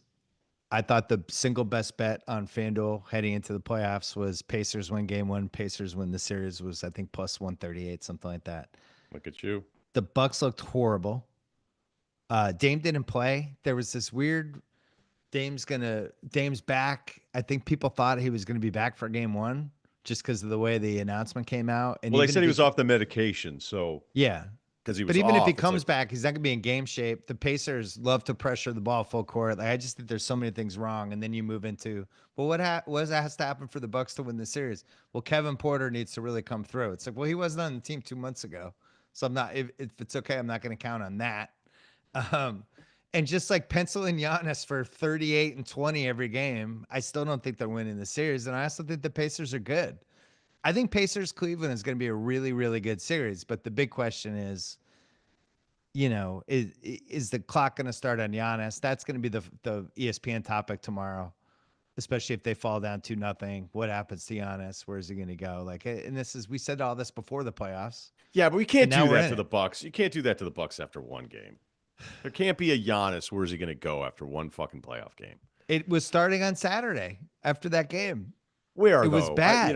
Right. It was a bad loss, and you start going, okay, this But kind of I sucks think if you're Giannis. He's been 30, 12, and 6 for 7 straight years, and he's never been in a bleaker situation with this roster. You know, it is what it is. I'd like to submit like a weekly Nico Harrison award based on the quote that you're like, what? Yeah. And I'd submit Bobby Portis had some pregame Oh, availability with Katie George, who did the sideline for this game for ESPN.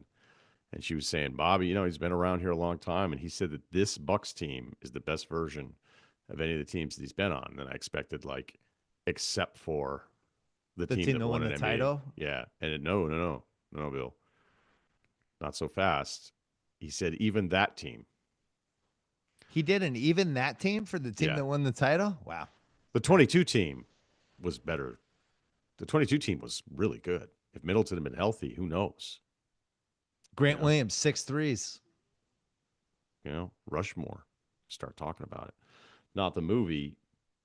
Best player, Giannis was fantastic. Nobody else did anything else around him. I think at one point he had like 36 of the 50. I mean, I it's never just, liked the Kuzma trade at any point oh of my God. 2025. It's Tony Snell off the hook. You think Snell is replaced by Kuzma? Yeah, Well, I just just the think meme 22 minutes, 0 for 5, 0 boards, 0 assists, 0 points. You want to guess how many blocks and steals he had? none. 0 and 0. 0 turnovers. Well, tomorrow we have Detroit, New York, and Clippers, Denver, which I think is that Clippers Denver, that was a really hard game. Of all the games, I would have said it would be nice if those guys had one more day off. I probably would have picked that series, but somehow they're playing again. So we'll see with that. But those are two really good games tomorrow. Um, I went from thinking Indiana would win in less than 6 to now wondering if this could potentially get ugly. Because if I'm Milwaukee, I need Dame to come back for the third game. And I also need him to be pretty good. And that just seems like I'm keeping my fingers crossed on both of those at that point. I continue to think Indiana is really good. Like I thought I put some of my favorite playoff bets on Friday, and I thought the Indiana was 28-1 to win the East. I don't think they're going to win the East, but I thought those odds were pretty good because you'd have to take out Cleveland and they know they can play with Boston, and just 28-1 is those are crazy, crazy odds. It's at least if you're gonna take a crazy flyer on someone, not a bad one. I think Indiana's a good team. Um, and sometimes they're their own worst enemies, but they are definitely better than Milwaukee, and I don't think it's gonna matter what Giannis does.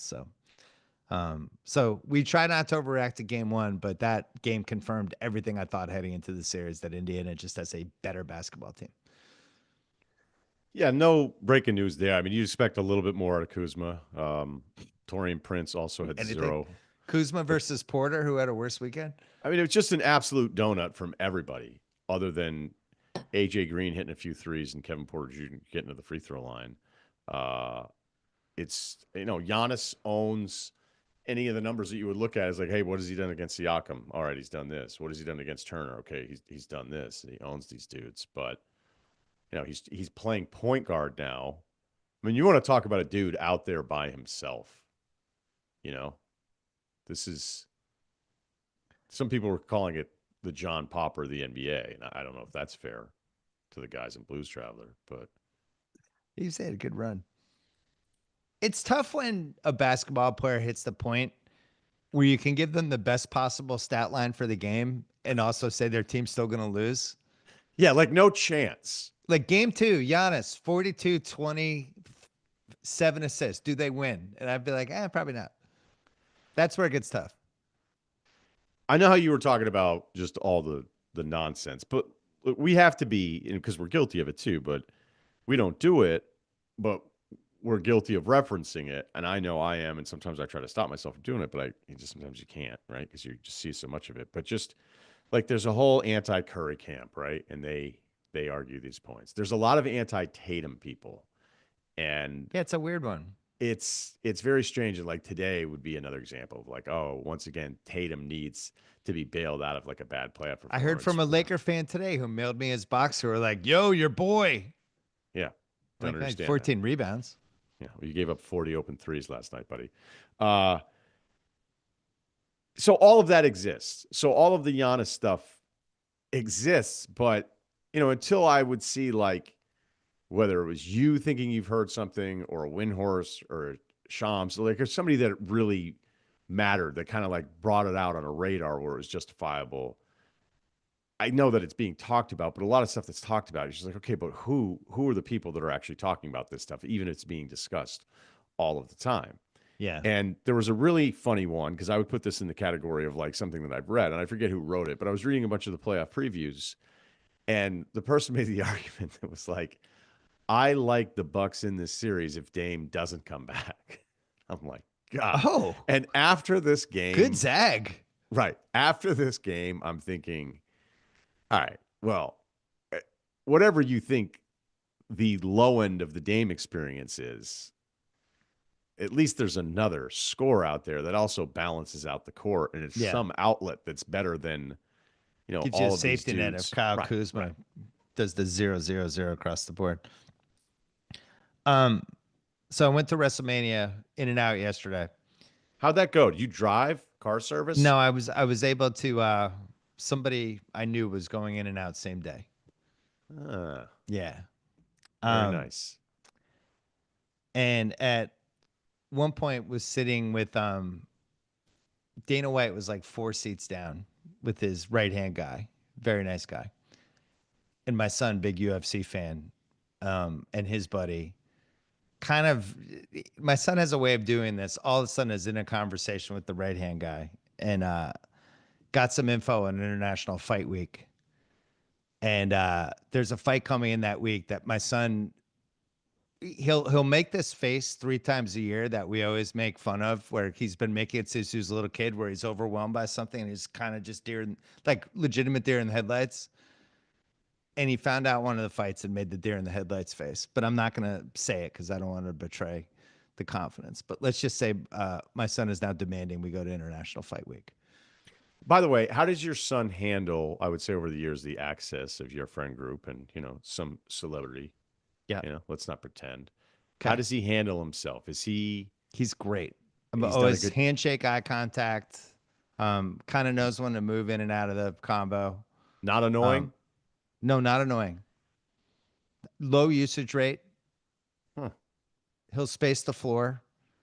If it's somebody he wants to engage with, he'll do it. If it's something like there's a common interest thing, Like a Gobert switch. yeah, or he'll move back. Yeah, it Okay. was good. But yeah, Keep we going. were I'm getting in there. the way. It seems like we were there for the better WrestleMania day because I think today was a little bit worse. Although John Cena, I know you were focused on that. Another Yeah, what's going on with Massachusetts him? title. He's a Cena won bad the guy, title again. Bad guy, turn heel, and but he won won. the title with some help from your guy Travis Scott. Came in and helped him out. I don't know That's if he's your cool. guy, but he came in. Surprise. I think he did a really good job of the shoes. My highlight though was behind like in the back room underneath. Um, Stephen Mel was there who was starting heels, which is a show that I really liked that was on Stars. And this guy Chris Bauer was also on heels. He played like the bad guy, but he's been in a bunch of movies. He was Sabaka in The Wire. And he's been in a bunch of movies, but he was Machine in 8 mm, a movie that I love and Van Lathan loves, and my friend Jeff Gallo loves, and I'm not sure anyone else loves. Nick Cage. So was really excited to meet him, and I opened with I'm a huge fan of 8 millimeter. I love Machine. I don't think he gets it much. Seems genuinely surprised by it. So I he's the like to. main union guy, Sabatka. Oh yeah, Frank Sabaka. Yeah, Yeah, he was great. I thought yeah. Sabatka. I know the storyline in season 2. People don't really like it that No, much, or season two is good. People people. got to give season two another chance. Plus, Pablo's in it. Like, there's great actors in that season. Pablo Schreiber from Den of Thieves. Yeah, I like Sabatka. He's totally believable in that role. I thought he did a great job. He probably gets Sabaka the most, I would guess, from the interactions. I don't know if he got a lot of Machine. Machine was the killer in 8 millimeter. He was the killer in the stuff film, and he wore like a gimp leather mask. And there's a big fight scene at the end with him and Nick Cage. So yeah, good one. Okay, but is there anything? Is there any wrestling stuff that we need to know about? The world needs to know about. Um, I think Charlotte Flair is really great. I think she's the best women's wrestler I've ever seen in person. Since And China, no, just best in general. China, I don't think China's not a lot of conversations. I think China's a little more like I don't know, like she had a brief apex who's for the China. Irish one? Becky Two Becky Chan. Lynch. She married Okay. Seth Rollins. She was the biggest star in the company for about a year, and then she married Seth Rollins, and they had a kid. So I think she kind of phased back a little bit. Uh, Um, I found her Sports Center ad annoying. so did you notice in the Masters they were rerunning some of the old Sports Center ads? I forgot how great those were. Like they were rerunning the Tiger Woods ad, a couple of them. Um, and I I love those ads. Yeah, I I love mean, them when too. I was when kind of that was, nostalgic for them. I remember. I think when they first started the whole "This is Sports Center" campaign, it was some ad agency in Portland, Oregon, I think, and I wrote them a letter. I was like, oh, I like sports. I mean, this is me doing my Douglas Copeland Yeah. Shampoo Planet writing letter phase of my life. But Was it White and Kennedy? That's who did them, right? They were in Portland. you would know better than I would, yeah. Yeah, that's who it So was. it was just they were so good. The funny thing was, is then once I started working there, they actually kind of like made sense because you could be in a situation where you're like, why is so and so in the salad bar line with me or something like that. But then there was like a real like that guy's in one, or I how was come gonna they say use the funniest Scott? thing about Right. Sports Center was the fucking jockeying to be in the Sports Center commercial. There were so many stories about that. People being mad that this person got in and they weren't. This person's been in three. I haven't been in one yet. He's been in four. I've only been in one. It was fantastic. Yeah, and then they just kind of fell off. I mean, they had a really good run for a really long time. I think there was always a little animosity that Van Pelt was in so many of them, but he was just really good at it. Yeah, I liked him. And I saw Sinners on Friday too, and I thought it was spectacular. I saw Warfare in the theater on Thursday, a couple How was it? moviegoers. It is so fucking good. Okay, it is that good. I love it for a bunch of different reasons, but I love that a studio let a couple guys make a movie on an experience that they knew firsthand, and they were like, "Here's the script. It's going to be just one location for like 90 minutes, going through this one thing, and it's going to be really graphic. It's going to be very stressful. It's going to cause anxiety, and it's going to have all these different moments, but it's going to be like the most realistic approach to a war scene you can possibly have. There's no girlfriend. There's no, does this kid betray someone? And there's a forbidden connection based on cultures. It's like, nope, these guys are in this room and they're fucked and they got to get them out of there. And we'll see what happens. And we're going to stay in this room with them for 90 minutes and seeing it in the Movies are theater. back. Yeah. The number of moments were like, it was just the sound and, it wasn't like a super complicated dynamic. There's not some like memento, like, oh my God, Yeah. I can't believe Christopher Nolan did this. I just love that they let them do that. Now, Sinners, everybody's raving about that. Give us the quick pitch. Sell. I just think Coogler's on the short list of the best directors. Um, it's so original. I went into it knowing nothing. I intentionally read nothing. I didn't want to know anything. I just knew vampires were involved and Michael B. Jordan was in it. I knew nothing else. And it's just so original and so cool. and it shifts a couple times, and it has a couple surprises in there. I thought it was the best Jordan performance ever. He's playing. I don't Better want to say. I don't want to spoil it. better than the Jazz finals? Michael B. Jordan, his best performance ever. Um, I was just blown away. I thought it was great. I'm gonna see it again. It's a very short list. Wait, Of you're going twice? I'm gonna go again. Yeah, it's very short list of movies I've seen twice in like 2 weeks in the theater because I think it's a theater movie. You'll still have fun watching it in your house or your apartment, wherever you are out there. But I think it's a crucial theater movie, and I just thought it was really cool, and I'm still glad.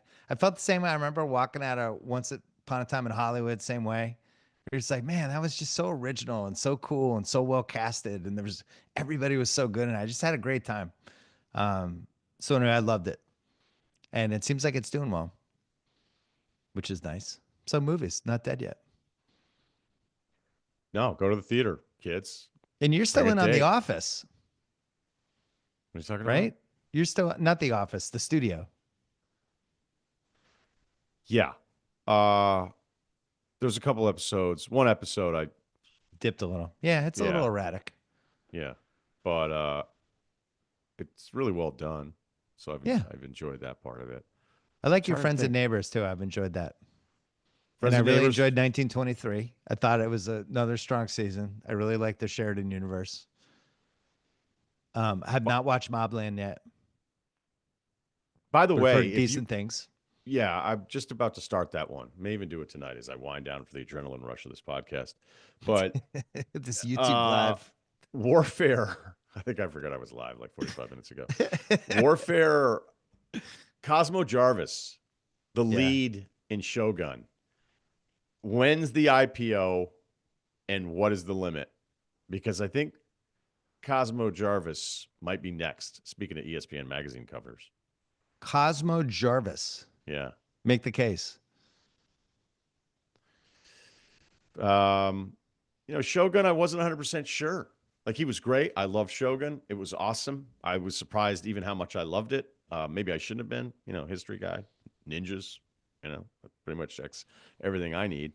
But he wasn't like just badass throughout that. He was playful. He was funny, but then he was dealing with like the romance part of it. So he had to like do a bunch of different things because I think if he was just the Punisher for 10 episodes, that lack of depth and storyline maybe gets a little bit old. Yeah. He, for whatever reason, just in this, he's mastering the I don't have to do that much and owns the scene.